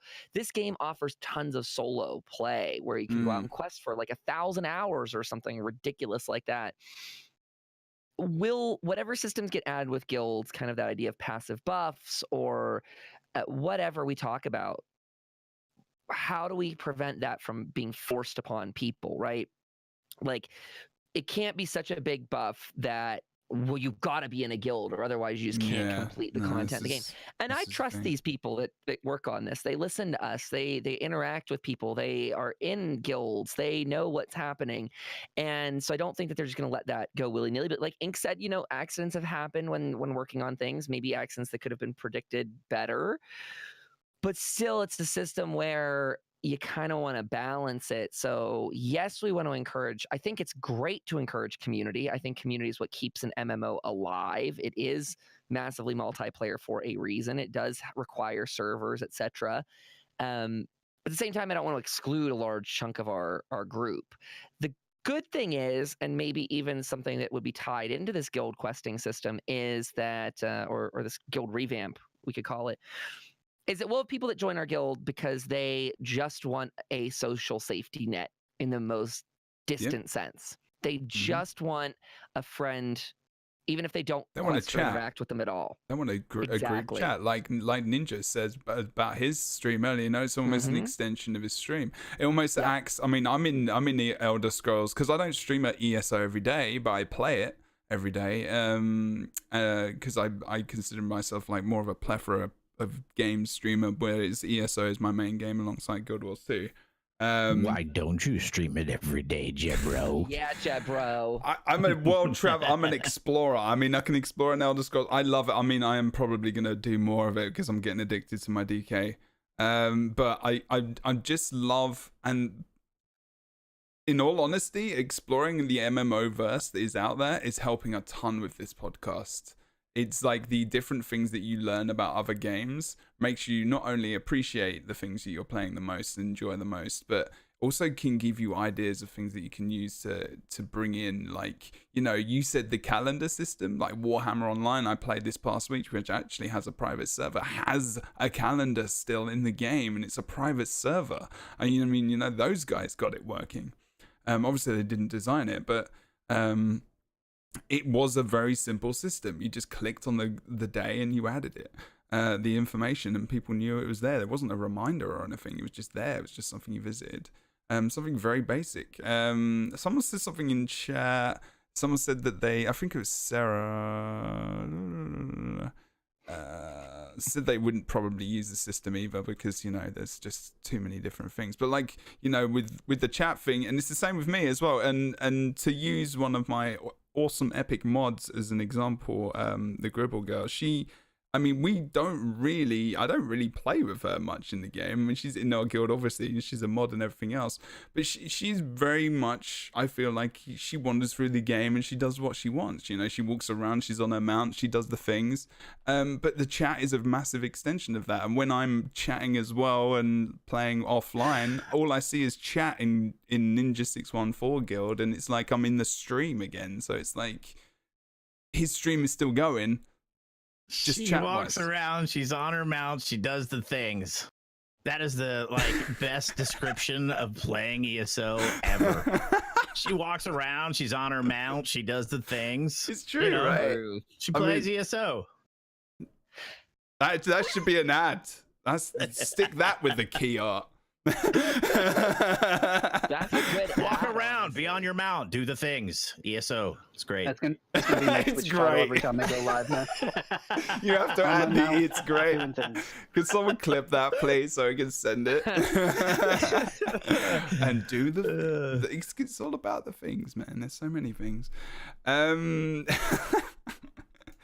It's the same with everyone's guild. I can't unfortunately join all the guilds to experience this, but there's a lot of chat in all the communities I'm involved with, and it's pretty cool. Okay, so I'm going to keep going because we're going time-wise, but we're good. Okay, so the guild finder. Just a quick thing as well. I didn't mention guild. Someone in the chat mentioned guild. A couple of people mentioned guild alliances. I think guild alliances would be very awesome. In a way, you can kind of do that because you can be a member of different guilds, but it doesn't give you an alliance chat where you can cross chat with everyone. So things like Cyrodiil, again, Warhammer Online, I'm going to use this as an example. Alliance chat was very important for coordinating battles, and then to make sure that people in the guild didn't just get spammed with chat that was, you know, specific to an event that was within an alliance. So I think guild alliances might be nice. I don't know if that's anything you guys ever thought about, if you wanted or is even useful or needed. Nah. I don't like it. No? I don't like it. I have a long reason, but no. Uh-oh. If you're going to be doing that kind of stuff, who uses chat to do Cyrodiil? I mean, you're going to be in Discord. No, exactly. Yeah. I mean, maybe so that's right. But like to coordinate to get other people that might not be. I guess. Yeah. No, that's a good point. Exactly. Yeah. Big problem with cross faction though. Everybody can be in the same guild from all three factions. True, actually, as well. There you go. And chat's saying it with traders, and I understand it, and I'm not poo-pooing our trade guild leaders out there, but it goes against my own wishes, which again means nothing. But like deep down, you know, I want a guild, a singular guild to control a trader, not some millionaire sitting at the top. We don't need to recreate the 1% in ESO, and that is already happening. but we don't need to do it with in-game conglomerates. I mean, it's true though, right? Yeah, like I have no idea who you're referring to, and it's like, well. And so, I mean, again, not poo-pooing it, but again, it goes against the No, intention. that's So, what podcast we discuss the things definitely. I wouldn't mind having the guild roster go above 500, but again, like, I'm glad you clarified that for me, Jebro, earlier, that I'm not saying I need everyone in the guild to be active. Like, they don't all need to be talking all the time. Yeah, But that idea that we also need to watch how many things we're in at once, because our brain can only handle so much noise. yeah. So look at your Discord list. How many are you in? How many do you participate in? Yeah. Participate doesn't mean just looking. Participate means talking. Do you talk in more Mhm. than 2 a day? Probably not. Some people will, but most just 1, maybe 2. And the same with guilds. I would question, how many guilds are you active in? Like, how many do you group with a day? How many guilds do you chat in per day? If you expand that list above 5, do you just become a warm body in 7 of your 10? And so that kind of all ties back into this idea of, if you start guild alliances, I'm not a huge fan, just because then it's like, I'm in all these things, but I'm active in none. People do better in small cliques, inclusive cliques, but people do better in like groups of 5 than they do in groups of 5,000. There's definitely people in chat though saying that they have enjoyed alliance chats in the past though. I mean, necessarily, Sorry. it's definitely like a specific thing. I think like Ninja said as well, with you know, things like Cyrodiil, you know, Discord and everything else is going to be the main point of contact, obviously. But like, I think, yeah, and it becomes more complicated with what Ink says as well, because of the alliance and what you're saying, Carl, as well, with like being you know, interacting with those people is very important, and making that group really big would, you know, defeat that purpose. And again, you know, it's a tool, I guess, an option that you could have. But yeah, probably not massively necessary, but a good thing to talk about nonetheless. Okay, so Guild Finder is coming. That's going to be very awesome. I think we have kind of touched on this a fair bit.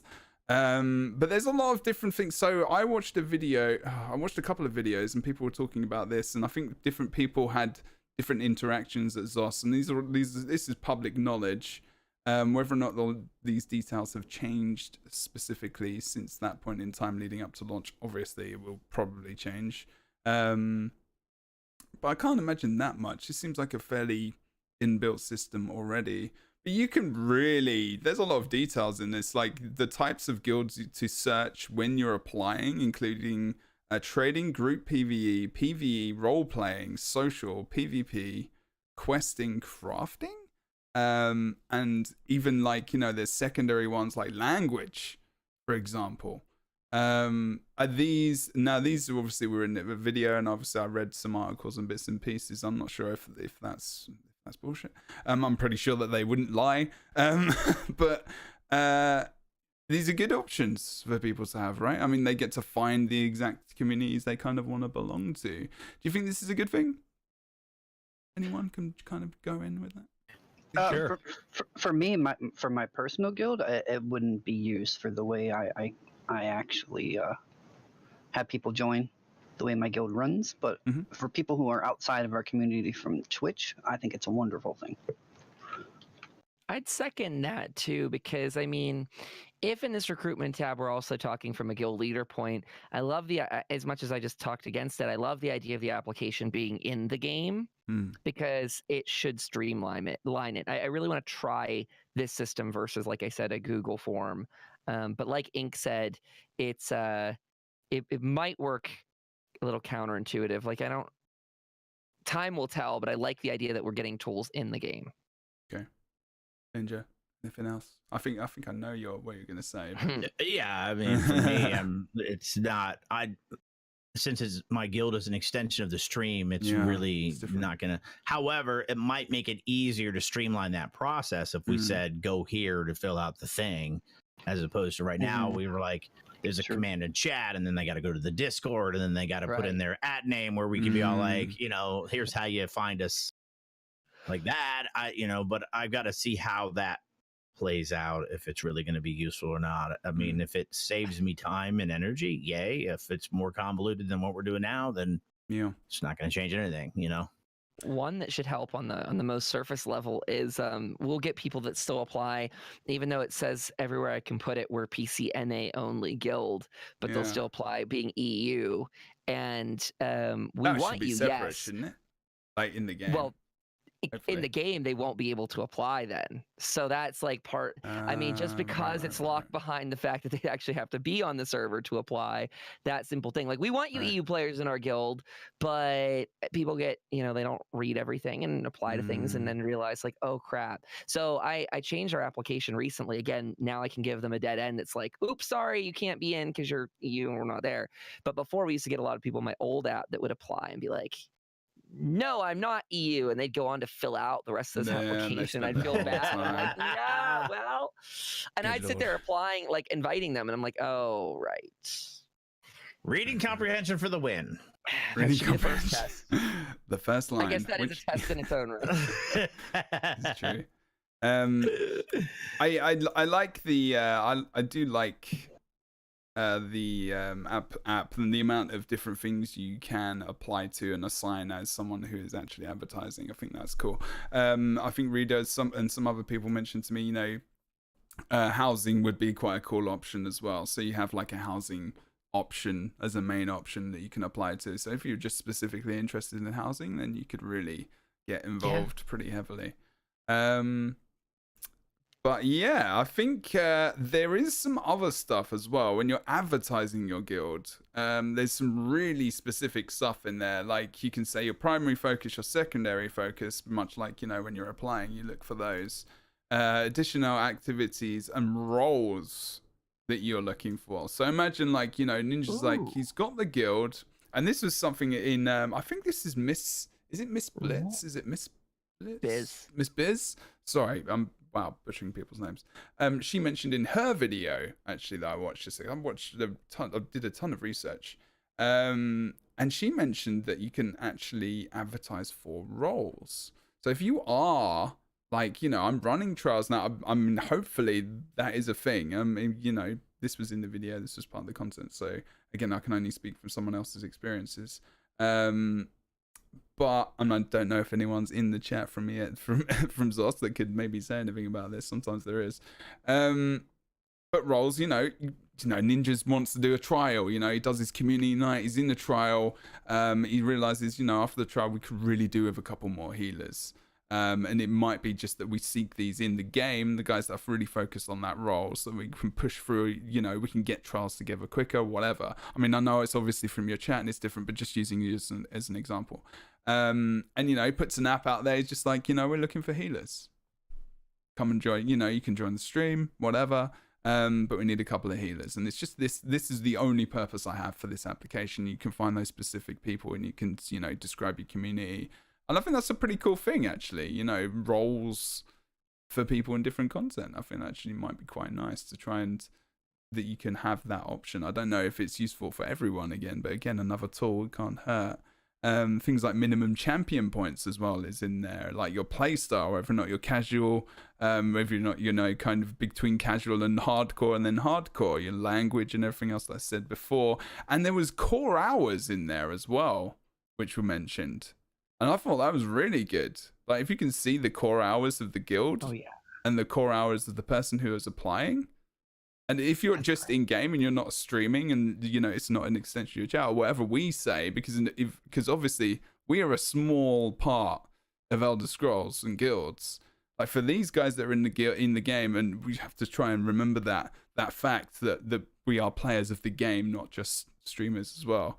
That's actually really important. That specifically, like the core hours, because when you're in the we're like 2 a.m. Pacific, and I'm like, wow, it feels dead in here. That's just because I'm doing my writs at 2 a.m. And it's knowing the core hours of people that apply, that would be so good. I don't know if you're gonna say something, Kyle, You kind of briefly, yeah, I do ask that for our EU players. So if they're online when I am like starting my stream, I'll be like, hey, I don't know about ping, but if you play from this time until like 6 hours from now, you really might want to come over to NA because this is where we are at prime time in the States. So, and that we'll get a lot of that. And I see that there's people in your chat here that are EU players playing on NA. And half our guild is super EU. Yeah, it's super helpful because what you don't want, and I know this isn't really fitting into the conversation, but when I think of the trickiest thing with a guild is you have two types of people that apply, roughly speaking. You'll get the ones that are very active and will immediately seek out activities to do, and then you'll have the others that join and they want to be culled out of the crowd and like led to water and made to drink. And that's very hard to do when your guild grows. It's very hard to do anywhere. It's very hard to do through Twitch. And if they are in a guild they join, it's definitely inactive at the time, their prime time. Those are the ones that I see leave within 24 hours of joining. At least I think, because I usually like to follow up and get some insight from people too. No, you're right, because they're just like talking. It's just dead, right? Because no one's talking, so like they'll get complete. Yeah, everyone's just actually not awake right now. They can't play the game because they're asleep. We were talking about I don't know. I mean, it just depends on what. I've been in so many guilds and played for so long that I'm like, come and join the guild or don't. Like I don't like. It's either gonna gel for the person or it isn't. They're either gonna find the environment that they want or they won't. Your time is your time to spend it how you want. So if you get in here and it's not fulfilling whatever needs you're after, then enjoy whatever it is. I hope you find what you're looking for, because it clearly wasn't here. You know what I mean? I have absolutely zero angst about it. I don't even care. Someone was talking about in chat about like somebody applying that's not in a Twitch follower, doesn't watch my stream. I don't give a shit. Like if you come and you join the guild and you're not an asshole and you have a good time, sweet. Yay. You know what I mean? Like I'm not going to go and verify whether or not they watch Twitch or not. No freaking way. Like, join, don't, stay, leave. It's all good. It's all gravy. There you go. Sweet as. And that's another level, and there are people, obviously, Ninja does his thing. We've all got our different rules and regulations, and that's good. I'm very much the same way. I find it just an extension. I would like to do more stuff if I had the time, but it is very. But like you guys were saying earlier, to have the tools to let other people do that would just be so better, rather than them coming to me every single time to be like, I want to do this, that, the other. It's like, well, you can do that. I just need to work out permissions maybe, or do this, that, the other, and then I'm a streamer, and it's like, okay, God, and it goes down the rabbit hole of what the hell should I do in this situation? So that's something we're getting into that I'm very proud of, because I mean, guilds have a very personal connection with my my high school years and going through tough times and joining a WoW guild that was beyond welcoming and kind of. I mean, my chat's heard this story before, but I done my best to kind of emulate this structure without forcing it, right? It's just come naturally at this point. Yeah. And it makes me so proud, because what we have done is appointed a lot of different leadership roles. So just in the last month, we've started doing 2 different trial groups in the guild, a vet trials group and a normal trials group. And like Inkling said earlier, I am extremely hands-off with it. And I love it, because when someone PMs me, like, I want to do the thing, I'm like, I'm not in charge of it. And it is the best feeling in the world, because I know I'm not sinking this thing. I'm not a dead weight on this because I'm already too busy. Instead, I have someone that specifically wants to run these trial groups, and he does a great job of it. And so I'm not being taxed. He's shining. Inclusive cliques are forming, so people are starting to actually talk among one another, and it just makes me be able to sit over into the corner and be like, I'm so freaking proud. Plus they take me with them to the vet thing, so I get to like get my vet achievements out of it, and so I'm like, so your guild gets cool. to carry you. There you go. That's awesome, right? I mean that. But that is kind of one of the things that I and I'd say this about new Twitch streamers too. It's one of those things you work towards, because getting those good people is very hard. Those moderators, they're attentive and you know, helping you, and the same for your guild officers. They're doing the same thing, and the people want to lead these. So it's always harder at the start, but over time, if you know how to empower people and delegate, that's kind of a key to guilds. And that's why, back to what these guys said, having more tools to help delegate and like give them their own power in their own area in the guild would be amazing. But once you can do that sort of stuff, then it becomes a little easier, and then I can do whatever weird stuff I want to do, because I like to be weird, if you didn't notice. Yeah, I've never been to your stream. Yeah. And just the last one I'm thinking about that was in on Friday night. Good old Grand. Grand the Impaler. You're mean, man. You're mean. Poor guy. He deserves it.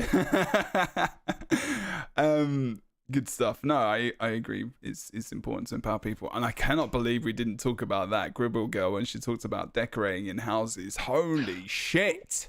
Please, jeez, just put in the guild hall just because of that. Because every single time I have to come log in and move stuff outside, and I'm like, good lord, I don't know how to decorate. I'm not good at this. You can use essential housing tools to pull things outside through parts of the house walls. You, as Ninja Monkey also knows, you can throw things way out of bounds that are 500 meters away. But if used with close observation, you can pull items through walls. Okay, there you go, people. You can do it. It's Hot mods, but you can do it. You also risk losing all of your housing items into the floor, but it is possible. Oh crap. Okay, maybe not then. That would probably have danger, Will Robinson. Okay. Continuing on. So there is actually an expiration as well on that app. I think it's about 15 days, as far as I remember as well. But otherwise, I think, Guild Finder, it's a good thing. Again, I think, we can all echo what Ninja said. It is a tool. Doesn't mean you have to use it. It's a good thing. It's an addition to that system. But I think after what we've been talking about specifically really is the fact that it is interesting how we talk about this podcast is a positive thing about the community overall. That was the idea behind it. It wasn't like, our community sucks, we need to improve it. It's like our community is awesome. And we want to talk about that. But also, as we talk about it, we realize that some of the systems that are very community orientated aren't great. And that maybe those systems could be developed or just redone so that we can even, promote the community aspect of it even further and make our lives easier, to help other people get involved easier, to stretch that. So I think, that's kind of the general gist. Would anyone disagree with that? I mean, it feels like that's kind of what we've been saying, really. Yes. Yeah, you can all say yes. Correct. That's absolutely fine. Okay, so really, agreed. We're talking. Indeed. Indubitably. It's okay. It's okay. You can all say indeed in various ways. Indeed. For example. Agreed. That's a good face. That was kind of like a gremlin-esque face, like 1986 poster right there. Just came into mind. So now we're talking generally about community. This is going to be a bit more open, but just some subjects that I kind of came up with. We have communities we know the community well on Twitch. We know the community well in our directory. There is obviously communities within YouTube. YouTube is a bit different because it's kind of formed around, I guess streams, but also community kind of posts and comments and stuff. It's a bit more disconnected than Twitch, obviously, for obvious reasons. But Mixer, actually, funnily enough, I actually went into Mixer last night. It was 2 a.m. and there's about 50-60 viewers with about 20 streamers that I am ultimately disconnected. Kyle's face. Are you doing that face because of Mixer or something in chat? Mixer. We're obviously on Twitch, right? We're here for a reason. It's not a drag against Mixer either. it's not a drag against them, or the users or the platform. It's just it's the wrong window, wrong time in history to be there making that thing. Sorry. Continue. I was just thinking what my point really was going to be was about where these communities are and how the users, so we even interact with those people. Those people. Not those people. I did not say it like that. You totally Wow. said those people. Amazing. Ew. Inklings just hung up because he's appalled. Sit with us. I don't know. It's a thing. It's over there. I can't get into the Mixer interface. Yeah. It's because I have so much time and energy invested in Twitch. Yeah. That another streaming platform I can't add to my day. So I mean, we physically it's can't stream just there not- anyway. I mean, yeah, well, it'd you be can. is You that? just can't do you can't have you can't ever get partnered over there. right. Yeah. So I mean, but you can stream on Mixer if you want. You just can't. If you ever have success over there, you're already in contract with Twitch if you're a partner, right? Yeah, So yeah. Right. you'd have to cancel your contract with Twitch Yeah, you definitely. before you'd be so. allowed to go, which to me would be silly. Why would you do that? But whatever. I mean, I've talked to quite a few streamers who stream on Mixer, and they really enjoy the community over there, and they feel good about what they're doing over there. More power to you. Enjoy. But YouTube streaming is like many things that YouTube and Google does. It's sort of not quite that great. It's sort of a thing, but it's just not quite there. And they're trying to emulate a few things that you can do on Twitch, but they're late to the game and their implementation is goofy. So it doesn't,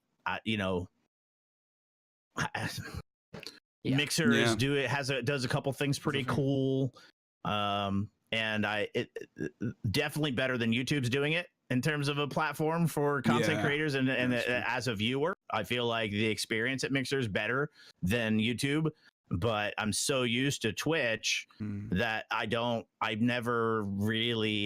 vacationed over there for short times here and there, but in general, I come back to Twitch where the majority of my time and energy is. And when you think about from a streaming standpoint, in terms of community building and creating relationships with other viewers and other streamers, you really, if I'm going to spend my time consuming content, it's going to be on the platform that I stream on. To create relationships that are going to be beneficial to both both parties involved. Where if you go and create a relationship with somebody on Mixer, there's only so far that can go. Yeah. Ever.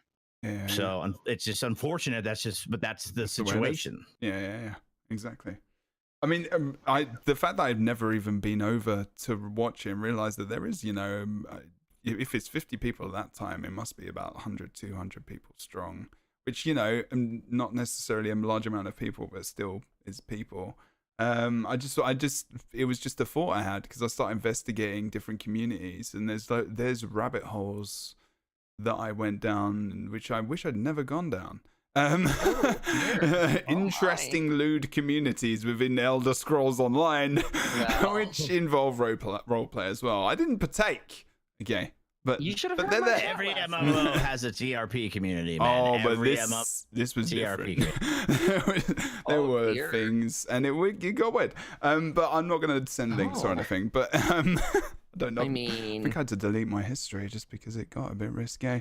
But but it's about like, do you feel even within Elder Scrolls, which was kind of the point I was going on to, because of the vast differences in the community, maybe because even just streaming communities don't interact. Do you find that a lot of different communities kind of interact? If you're like Ninja Monkey, for example, and you're really involved with housing, I mean, he's on Twitch, he's a streamer. Would he necessarily, I mean, you can answer this in chat, Ninja Monkey's 0169. If you click on his name, you can go and follow him. He's a very good man. And if anyone else streams in the chat right now, I want you to say if you do stream, and then maybe people can go follow them, whether or not they're doing it daily or casually or whatever. Just give them a follow and check him out if they're doing ESO stuff. But go and check him out. He does housing. He's very good at it. It's kind of hypnotic to watch him do these things kind of sometimes, because he is really, really creative. But I just wonder whether or not people that are very invested in that specific area, and whether or not, you know, he does play other things, do you find that communities kind of overlap? You know, he's in housing, but will he kind of go and talk to the people who do trials, or I'm using him as an example. Do you find that communities kind of cross over a lot, or is it people stick to definitely. their things? Do you think so? 100%. For sure, for sure. I'm a partnered streamer on Twitch who spends 99% of his time on Twitch and other people's streams. I barely stream. I have seen how you have little cliques that move from each type of different streamer to different streamers, and they are just really here for the overall community. They'll be in PvP streams. They'll be in housing streams. They'll be in game progression trial streams. There's just people that it's more about that overall.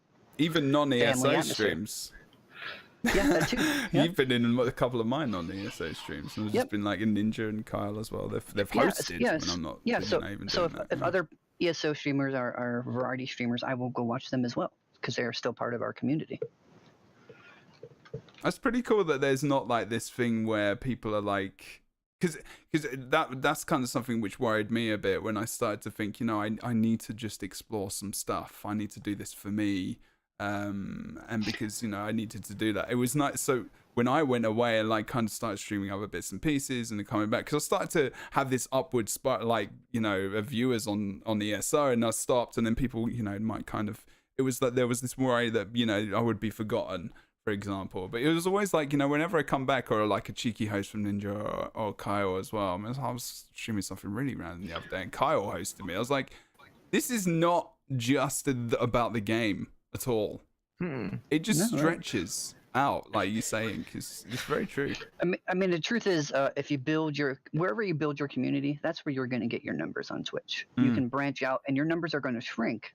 But I really think that when it comes to our directory, we realize people are going to go and explore other stuff, but we support that. And when they come back, we're here with open arms. Right.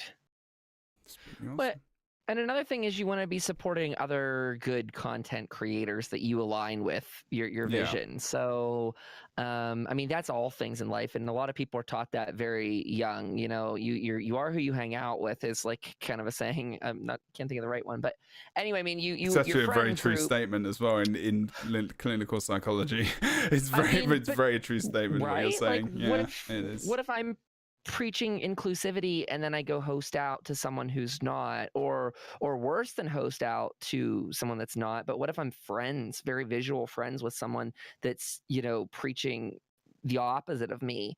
That makes me a hypocrite. And so very conversely to that, you know, our community tends to be very friendly with people that share our own opinions. I mean, like you said, it's a psychology concept. It's just how people operate.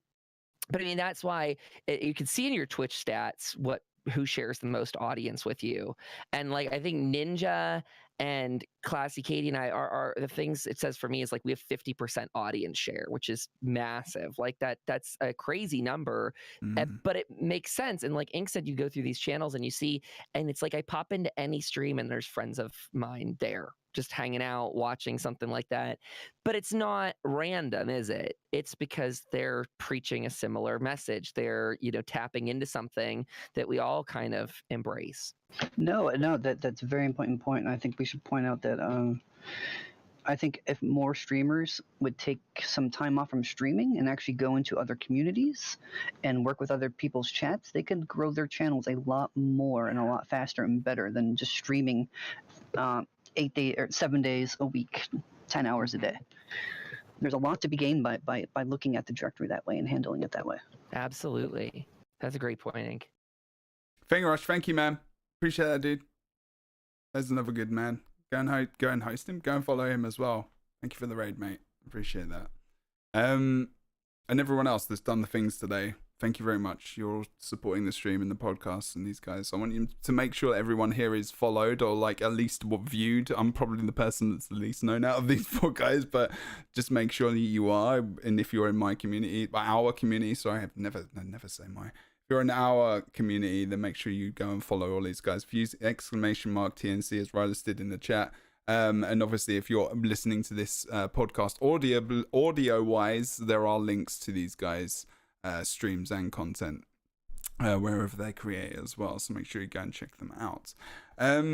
Yeah, very good point. I mean, it's it definitely does feel like ESO kind of. It's actually funny. Fengrush, funnily enough, I actually interacted with him on Paragon years ago from Epic Games, and like the other day, it was like, that's Fengrush.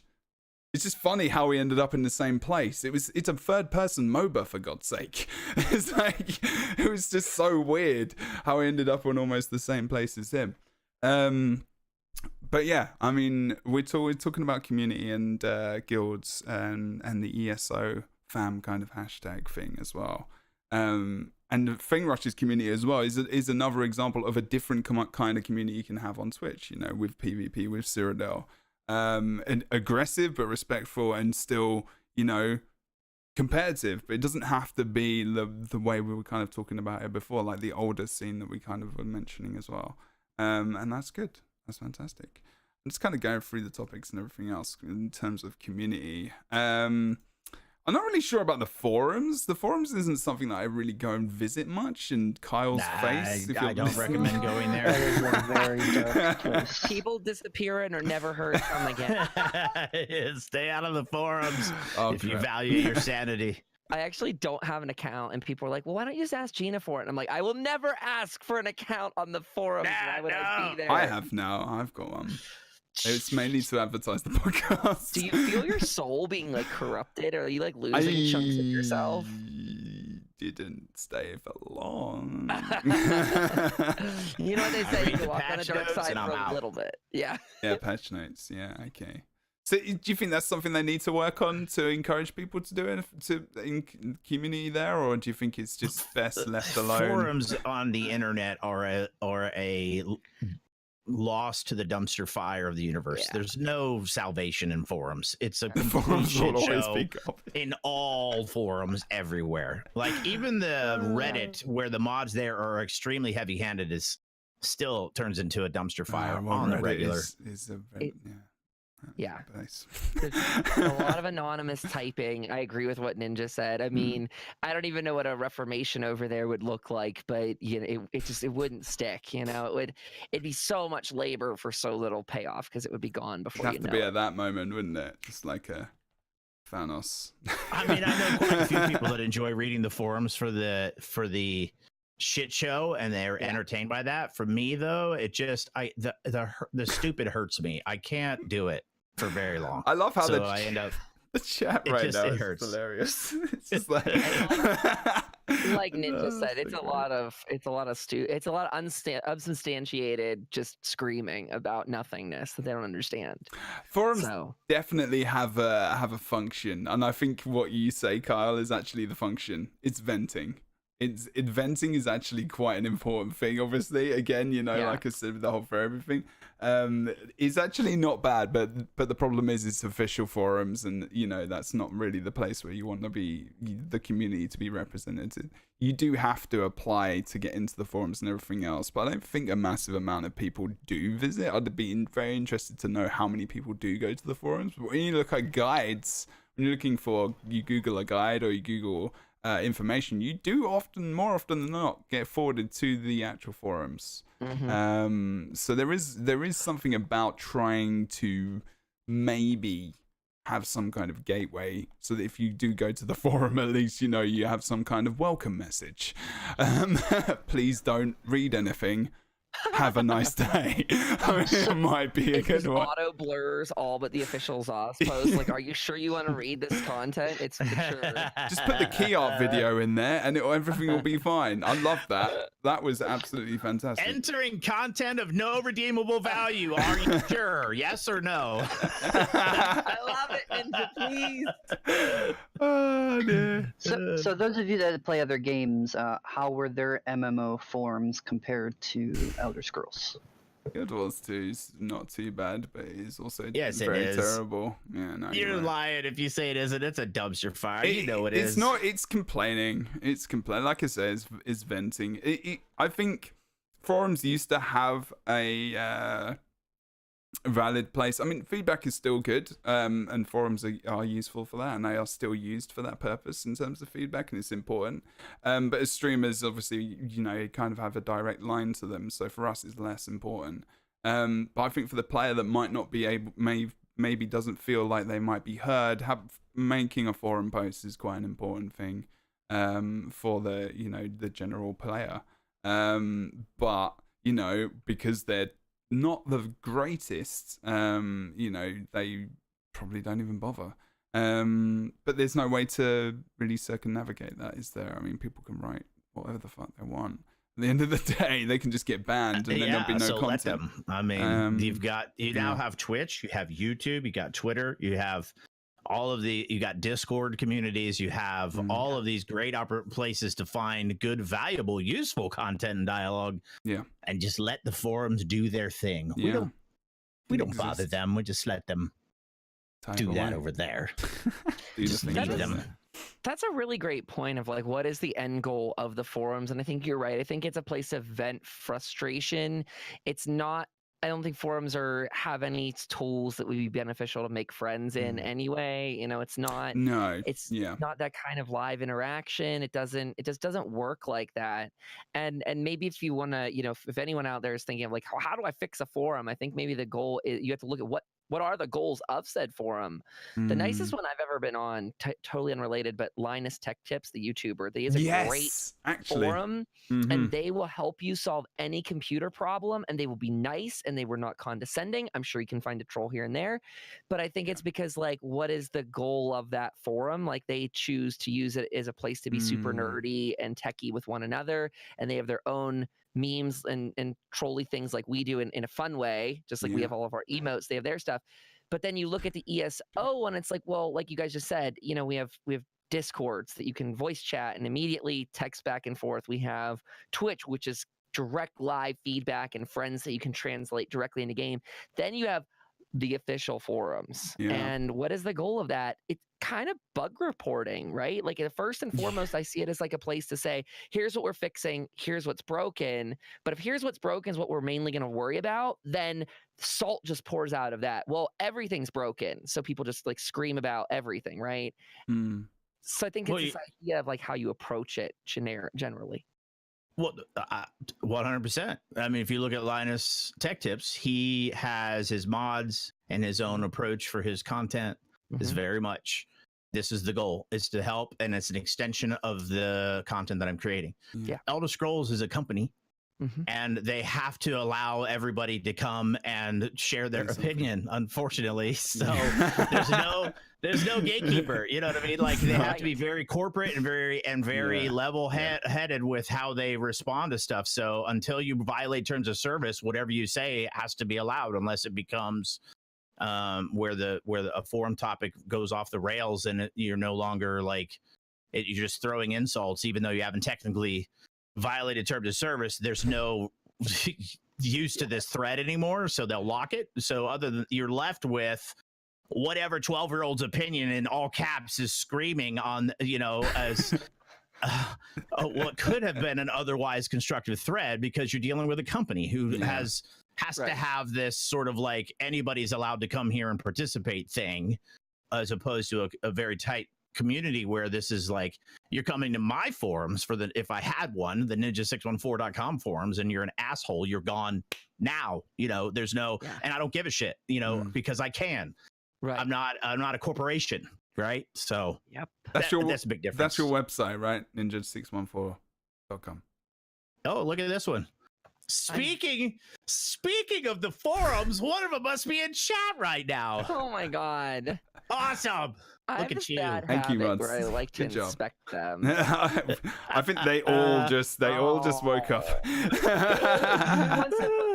game that they last streamed. It's not Fortnite. Amazing. Speaking of asshats, I mean, we were talking about it, so it was going to happen. So I think that was actually, for context, if you're listening audibly, The word penis was typed many times in chat. Who wants Very to guess what good. their first? Can I share something constructive? Their first rule on their channel is no spamming. On whose? The troll. Oh. That's their number one rule on their channel. Don't spam. And they come to somebody else's channel and spam. Oh, that was a streamer? Awesome. Way to get your name out there, buddy. You're gonna go far, kid. I mean, like I said, I just can't help but I know You're gonna go far, kid. I just I'm over it. It's fine. I know. That's the thing. Like I don't need to. I mean, the thing is when that thing happens, like sometimes it's like it, and that's the thing where actually is worth talking about, you know, in terms of community and you know your own, because I don't think we're really. It's funny. I've kind of talked about the systems and everything, but I've not really talked about the personal stuff much. Wow, that was How is he not been banned yet? Come on, mods, do your jobs. Swing your hammer heavily and never look back. He has Can been we also? Guys, be careful. Mods, just ban him once because I think you're unbanning him because you're all doing it at the same time. So just one person ban, and they were all on the hammer. I think they just clicked unban again. It's all good. To what Ninja said, and I think we can spin this back into a guild conversation, because if anyone out there is considering being a guild leader or anything like that, you do have to make decisions that are not always pretty. But I always go by the motto of how do you protect the largest amount of people with the smallest decision. And so we recently had a situation where someone called. They use the F word in guild chat, like insulting other people there, and we immediately removed them. But you know, there's so many places to ban someone. I forgot to get them from Discord or from Twitch chat, and so they came in a couple nights ago and they did the whole "it wasn't me, it was my friend." And I said, "Well, you know, I'm You're sorry to hear that. responsible for your I'm account." sorry. Exactly. I said, I'm sorry to hear that your account got broken into. And he's like, but I was in the hospital. And I'm like, I'm really sorry to hear that, man. You have my sympathy if you're in the hospital. But still, we can't invite you back because your account violated our rules. Well, blah, blah, blah, blah, blah. And I said, then you're showing that your account is vulnerable to be hacked and stuff. So this conversation goes back to the idea that you do have to protect your people regardless of what size your guild is, and it's not always pretty. So the mantle of leadership is, you know, a tricky one, but it ties directly into the guild thing. And I saw one thing in the notes we didn't touch on, but it's going to be great, is there is going to be a universal blacklist of apply to your guild. So if you're really tight with another guild leader, you could share that list and share experiences. The community's tossed around this idea of a universal blacklist. I think that's a horrific idea. I think that's how people's names get dragged through the mud and things like that. But if you do have a friend that's a guild leader and you're very close on a personal level, it wouldn't hurt to share those things. That way, with this new system, they can't even apply to your guild. So if you choose to use that, because again, our community is amazing, but trolls do exist everywhere on the internet, just something in people's brains. So protect yourselves. You have an ignore list for a reason. We have an in-game report system, so feel free to right-click and report if you see some vulgar terms. So you can always screenshot that stuff too. That's very good, especially if you're trying to report in one of our guilds. I don't want to speak exactly for Ink and Ninja, but I'm sure they would probably agree that their system is something like ours, where if you send a screenshot to the mods of something you saw, that person will be dealt with. So we want you to be safe. That advert brought to you by Carl Dempster Studios. Sorry, I just we want you to be and trolling. We want you to be safe. We're coming out of a good ad campaign right now. Walk around Elder Scrolls, run around, do the things, and protect yourself. Always use protection. There you go. That's so true. So true. It's the BBI. Ban, block, ignore. It's very true. Ban, block, ignore all day. So I like it. My mods we all try to see how quickly we can ban a motherfucker from the chat. It's like it's a race. You guys have a party. I like it. I mean, and that's a good point as well. Like, I mean, in terms of your own communities as well, we're talking about community. I mean, your own community. What do you? I mean, just in a couple of words, maybe a sentence like Ninja, if you want to start. Like, what do you promote within your community? What's your kind of motto? How do you? I'll leave it there, and you can leave it up to interpretation how you will. Well, What I do think you we've been see your talking about it all community as? day. Yeah. Mm-hmm. You know, is the community aspect of being inclusive and creating a place for people to have a constructive dialogue. Even debate is fine as long as it's a constructive one. Mm. I don't mind having a discussion as long as it stays on the discussion, even if it gets a little bit heated sometimes, because some of the, you know, we're all passionate about certain things, and sometimes you get into a discussion that's okay. It's when it devolves into name calling or passive aggressive, you know, silliness and things like that, where it's like, okay, if you can't handle a honest debate without, you know, making it personal, then we can't have this discussion. So it's all about it, and in general, that's not been a problem. I mean, if you conduct yourself as this is the type of person I am, and this is the kind of content and the kind of engagement I'd like to have, that'll attract other people who are like-minded and similar in that regard, and they'll stick around.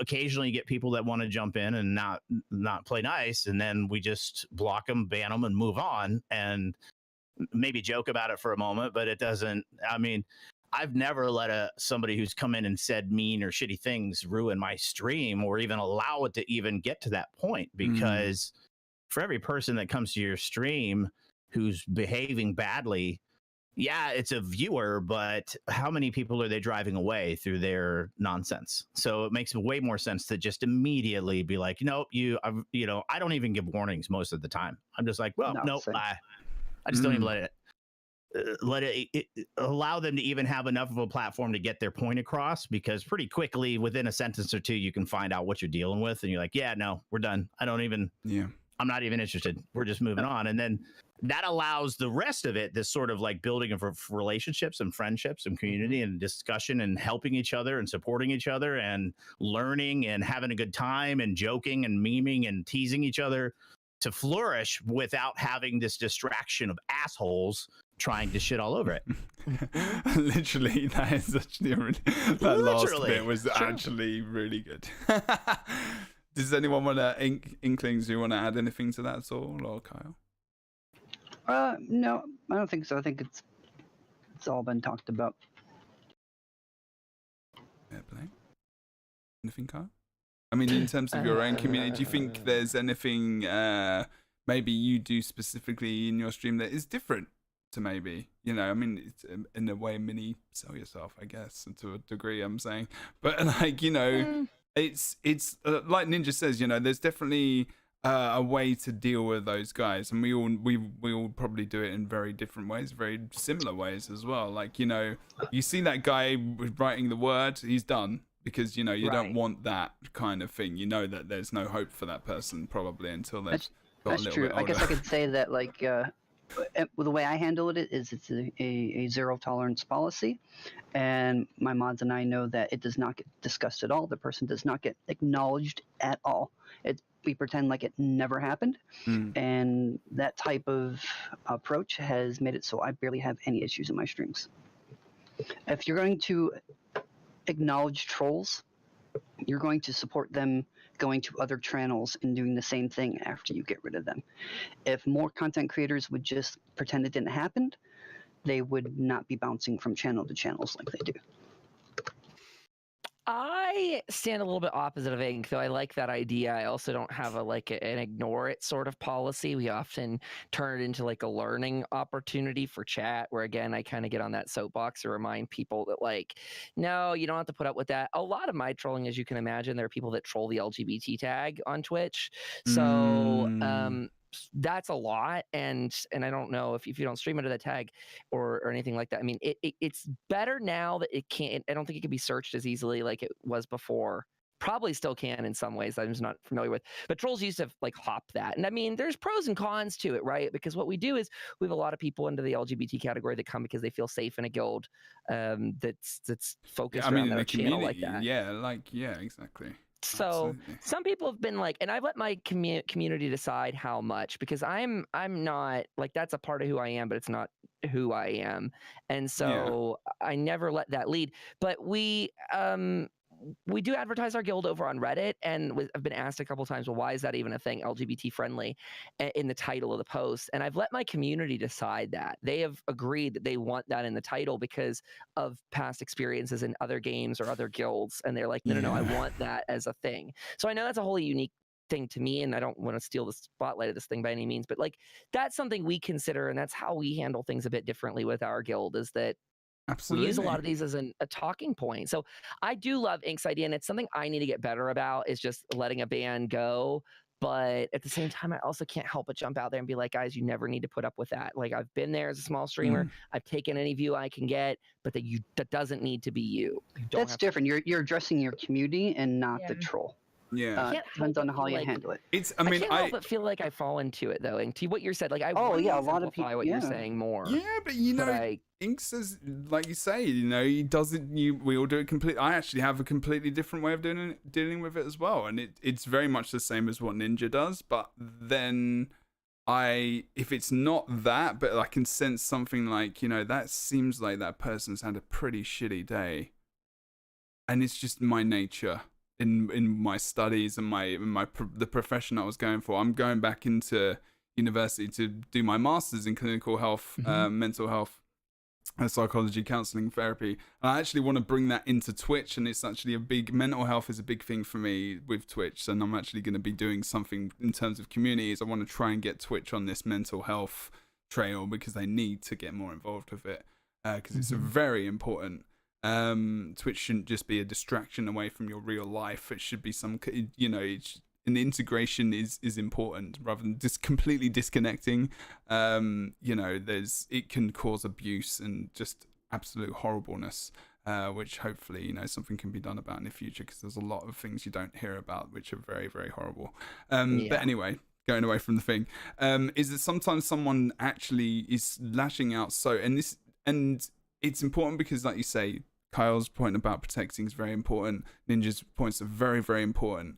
But I sometimes like to reach out to that person just for a moment, just to give them not even a chance, but just to say to them before that happens, I'm sorry you're having a shitty day. It's clear that you obviously have to bring that day or that feeling into where we are right now. If you want to change your opinion and you change your attitude right now, you can stay. If you want to chill and you want to join us, you are very, very welcome. If not, then the door is there, and we'll remove you from the channel. And it's just a very quick thing I'll say, because I think it's just something I feel like sometimes I have to, because of what I do and what I've done in the past. And that doesn't necessarily mean at all that is the right thing for anyone else's chat or community. But it's something that I do try to put out there sometimes. And I think that's what's good about all of us in our own communities. And we're all very kind people, clearly. We're all very protective of our communities individually as streamers in different ways. They're inclusive. We're very inclusive. And we think about the people, like Bob pops in and he's not been there for a month or two, and you remember something happened in his life from a long time ago. You would talk to him and you'll immediately connect, and you'll be like, how are you doing? I remember this happened, blah, blah, blah, because they brought it up in chat. We're very important to people. And our viewers are very important to us, obviously, other than just the monetary reasons, of course. But that's what community is about. It's about caring. I mean, that's essentially, that's what I see it as. And I see Elder Scrolls as that kind of, not to get too mushy, but it is a very special place. And I don't know what I'm trying to say. I think I'm just getting some things out of my chest, not from my chest, just because for me personally at the moment, ESO and just generally Twitch has just been very, very helpful in support, and you guys as well. Even just being on this show is actually very, very cool. So I want to say thank you as well for everyone for being here, as I get a little bit mushy. Yeah, man. Sorry about that. Well, those are also really good points. I mean, if you consider there are different levels of trolls, and there's different kinds of trolls, and there's different, there's like the ones that come in and just want to say naughty words or say racist slurs or homophobic slurs or what have you. Whatever it is that they feel like is going to get a reaction. Those are the ban, block, ignore. But occasionally you'll get somebody who's walking that line, and it depends on where you are. If you're in a space where you feel like you can handle that, then you might try some dialogue first. Otherwise, I'm in a bad mood. I'm like, nope, I'm not even gonna. Yeah, agree. Because because seen you my do that as interaction well. there is going to go down. I'm gonna absorb that energy, and I'm gonna go with you right down the rabbit hole into just a crappy interaction. You know, so just so true. you know, I think the more you stream and the more you get used to dealing with this you know, real time interaction with your viewers, it just starts to become a little bit easier to ferret out where you are, not only where they are in terms of level of troll or level of disruption to your stream, and to where you are and whether or not you're in a space that you feel like you can try something more than just the banhammer ignore. You know what I mean? So Exactly, and that's what's really awesome about this community, like you said, is there's a tremendous amount of support from the viewers and other streamers in here. So if you're having a bad day, no one gives you any grief for that. In fact, they acknowledge it and they allow you to just have a less than stellar stream, and they still hang with you. And that I'll forever be grateful for that, because there are plenty of times where I've streamed in a horrible mood, and by the end of it, I had forgotten what I was so upset about, because the stream ended up being uplifting as opposed to driving it further down the ground, which to me, I'll be forever grateful for. Just like you said, all of the financial support, obviously we can't do this without it. But more importantly, I can't imagine my day now without having regular connection with the community that I've built and the community we've built on this directory. Like, it's become part of my life, my family's life, my kids' life. Like, it's so much bigger than any one streamer or just this act of doing streaming and playing the video game. It's it's amazing. We could do a podcast on that topic alone, I think. Which topic specifically? Just how it's changed people's lives? Should we do that now? Maybe not, because we've got to come to it then. But no, it's a valid thing. Jebro's got a whole list of podcasts that have come out of this one. He's I can't write them down fast enough. I really do. It's like the thing is, we always end up, I mean, you guys, Inklings has been a couple of times watching, but you guys have been on the previous one. We do the podcast and then realize like, this can really go out into so many subjects, and I really should have like been, pinpointed this to a specific thing. But I think today has actually been pretty good. There've been subjects that we can kind of talk about and agree about, and also have varying opinions with the way we do things differently, because communities like we've been saying are very there are very unique communities, just not, like even in the game, PvE, PvP, and just as personalities, people gather around different people for different reasons. And ESO definitely has a vast array of different personalities and everything else as well. But I think, is there anything that you guys wanted to bring up specifically? I'm going to kind of leave this, or a chat that's all about community guilds or the ESO kind of hashtag. Is there anything, I haven't done this before, but I just wanted to leave it a little bit open as we've kind of finished, if you wanted to talk about anything specific. Well, I can say that Glam's Shatterskull came on Twitter earlier and tried to say that goldfish are better than Cheez-Its.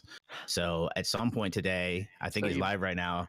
If you have Cheez-Its, go in his chat and just spam the fuck out of him with Cheez-Its just to remind him that clearly he said goldfish is better. And I'm like, that's fine if you like the flavorless cardboard. But if you want something cheesy and flaky and crispy, Cheez-Its are clearly the superior choice. Okay, I'm glad you went that way with that. I wanted to get that off my chest. It's very important. It's okay. That's fine. So we need to get some Cheez-Its there in chat. Wait. Oh, Inklings got one. He's got what? It's his Ritz, man. Do your Ritz. Oh my god. Amazing. Spam the Ritz and Cheez-Its in chat. I need to get some kind of I was gonna get a cornflake, but I don't need cornflakes anymore. Clearly, if you want to be in the in crowd, you have to have some cracker emote. I do. Well, something like savory, I guess. I don't know what it would be. What would be my savory emote? It would have to be like, but I just eat chocolate all the time. I've just got chocolate. Shameless plug. Trader Joe's. Shameless plugging. Man, if I could be sponsored by anyone, it'd be Trader Joe's, dude. I'm telling you. Love that place. It's ridiculous. We don't have them in the UK. I'm glad I live here. Inklings or Kyle, is there anything else you wanted to add? I mean, it can be the same level of information if you would like it to be. That's absolutely fine. It's important information, by the way. I was like, nah. I feel like I've soapboxed too much for one day. Soapbox? Not at all. This is We're what people podcasts are on for. the internet with microphones. That's what we do. I can't get an Oreo emote. I like Oreos, I just don't eat them much. Tacos are good, but they're done. They're done. Look, you've got the tacos right there. I think I've said about everything I have left to say. So, Okay. I mean, just be good to one another out there. That's what keeps this community so tight knit. I could throw in one more. Okay. About being the change that you want to see in the community. And that's what a lot of people have done. That's what this whole episode has kind of had the underlying theme. Friday scared a lot of people, that ESO live stream where they showed those the log tool, right? Where you can see DPS and all that stuff done. And everyone was going, oh no, this is going to become the new World of Warcraft, right? They're going to gatekeep. And I said, you know what? Gatekeeping will start if you let it start, and it won't start if you stop it before it begins, because you can be that change. You really can. If you see that sort of behavior, you can choose not to interact with it. Instead, you can go form groups that are wholly the opposite, welcoming, great places to be. So that applies to everything. I want to take people's fear away from that. Your interactions with each other will dictate how this community goes, starting right now.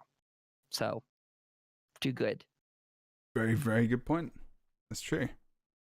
Yeah, I mean, just don't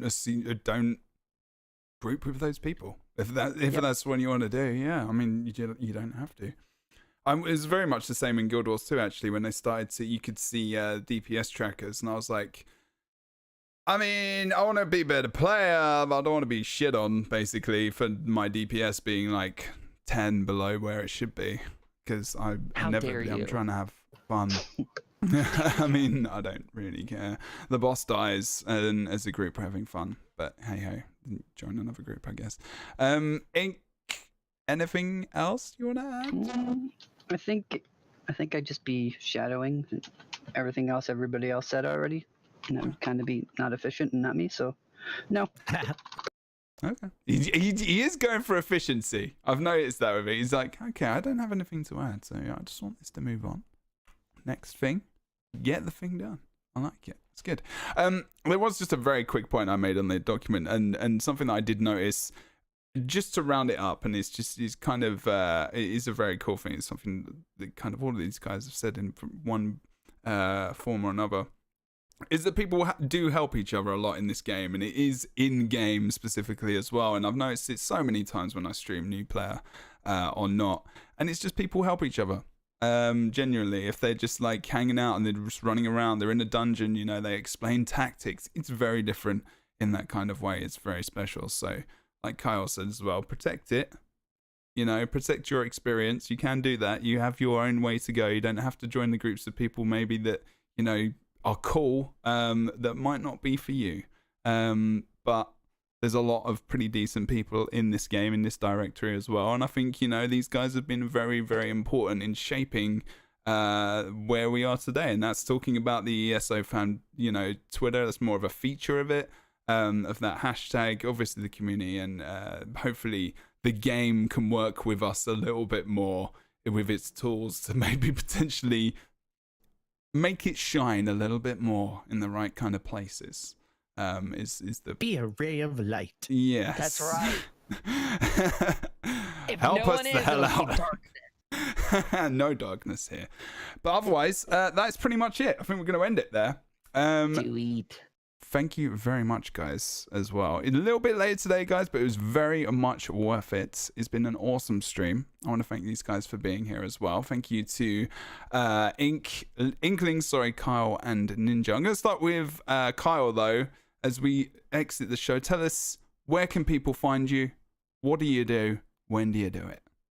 Did you say starting with me? Yeah, you were there. I spend a lot of my life streaming, probably more time than is healthy. But you can find me over on Twitch, twitch.tv/Kyle Dempster Studios, Monday, Tuesday, Thursday, Friday, Saturday, starting at 4 p.m. Eastern. And then we do a podcast that premieres every Sunday called The Tenets. And the one that's coming out today is an interview with our very own Rich Lambert. So if you want to go take a listen to that, he recaps the 5 years of ESO and why certain decisions were made. So that's on all your podcast players like iTunes and such like that. It's a very good podcast. Thank you. I love this one too. Yeah. It's really good. I'll definitely be hitting that one tonight. For sure. Hit it. I'll be in the hard. bath. I'll be like listening to. Wait. Oh, No, that was a yeah. little. All right, let's carry on. Listen Let's to carry Rich on. in the bath. Oh, yeah. Sorry, what? It's the combination of the various people. I'll Okay. let him know that you're in the bath listening to him. Inklings, same as you for you, please, mate. What do you do? Where are you? How often do you do it? You can mostly find me hanging out on Twitter at Inklings_ESO. I do occasionally stream on Twitch. I do not have a set schedule. I try to keep it as far away from a job as I possibly can. It's a hobby and just something fun for me. So if you're following me on Twitters, I kind of shout out weeks or days in advance when I have stuff planned, and that's how you can actually find me streaming. There you go. Thank you for coming on as well, dude. And Ninja. Thanks for having me. No, absolutely no worries. I'm getting you on again for sure. Ninja614, of course. Last but not least. Well, I'm on everywhere as Ninja614 except Twitter. I'm Ninja_614 because some account in 2012 when I made mine was already banned with Ninja614. And You're they talking won't about give it to me. soapboxes, weren't you? So I'm Ninja614 everywhere except Twitter. I'm Ninja_614. I stream 5 to 7 days a week, usually starting around 7 or 8 p.m. Eastern. And then I have a YouTube channel. It's been kind of underutilized for the last couple of years. It's going to start having content, and I have a website, ninja614.com, that is brand new. It's only been up for a couple of weeks, and it's got some content on there now, and we'll continue to add more weekly as we move forward. So there's some nice collaborations on there as well. I've seen Tea and Crumpets, a couple of Tea and Crumpets videos. You're doing some stuff with Inklings as well. I'm not sure who else is on there. I did go on it the other day, but yeah, definitely check out all the things. Okay, awesome. Guys, thank you very much for watching. Guys and girls, everyone at chat. Appreciate your faces. I'm going to be back very shortly. Thank you again, guys, for joining me and joining us on the New Companions, talking about guilds, community, and all the things. We will see you next time. I will be back. Bye, everybody. Very Bye. soon. See you soon, peeps. Kisses.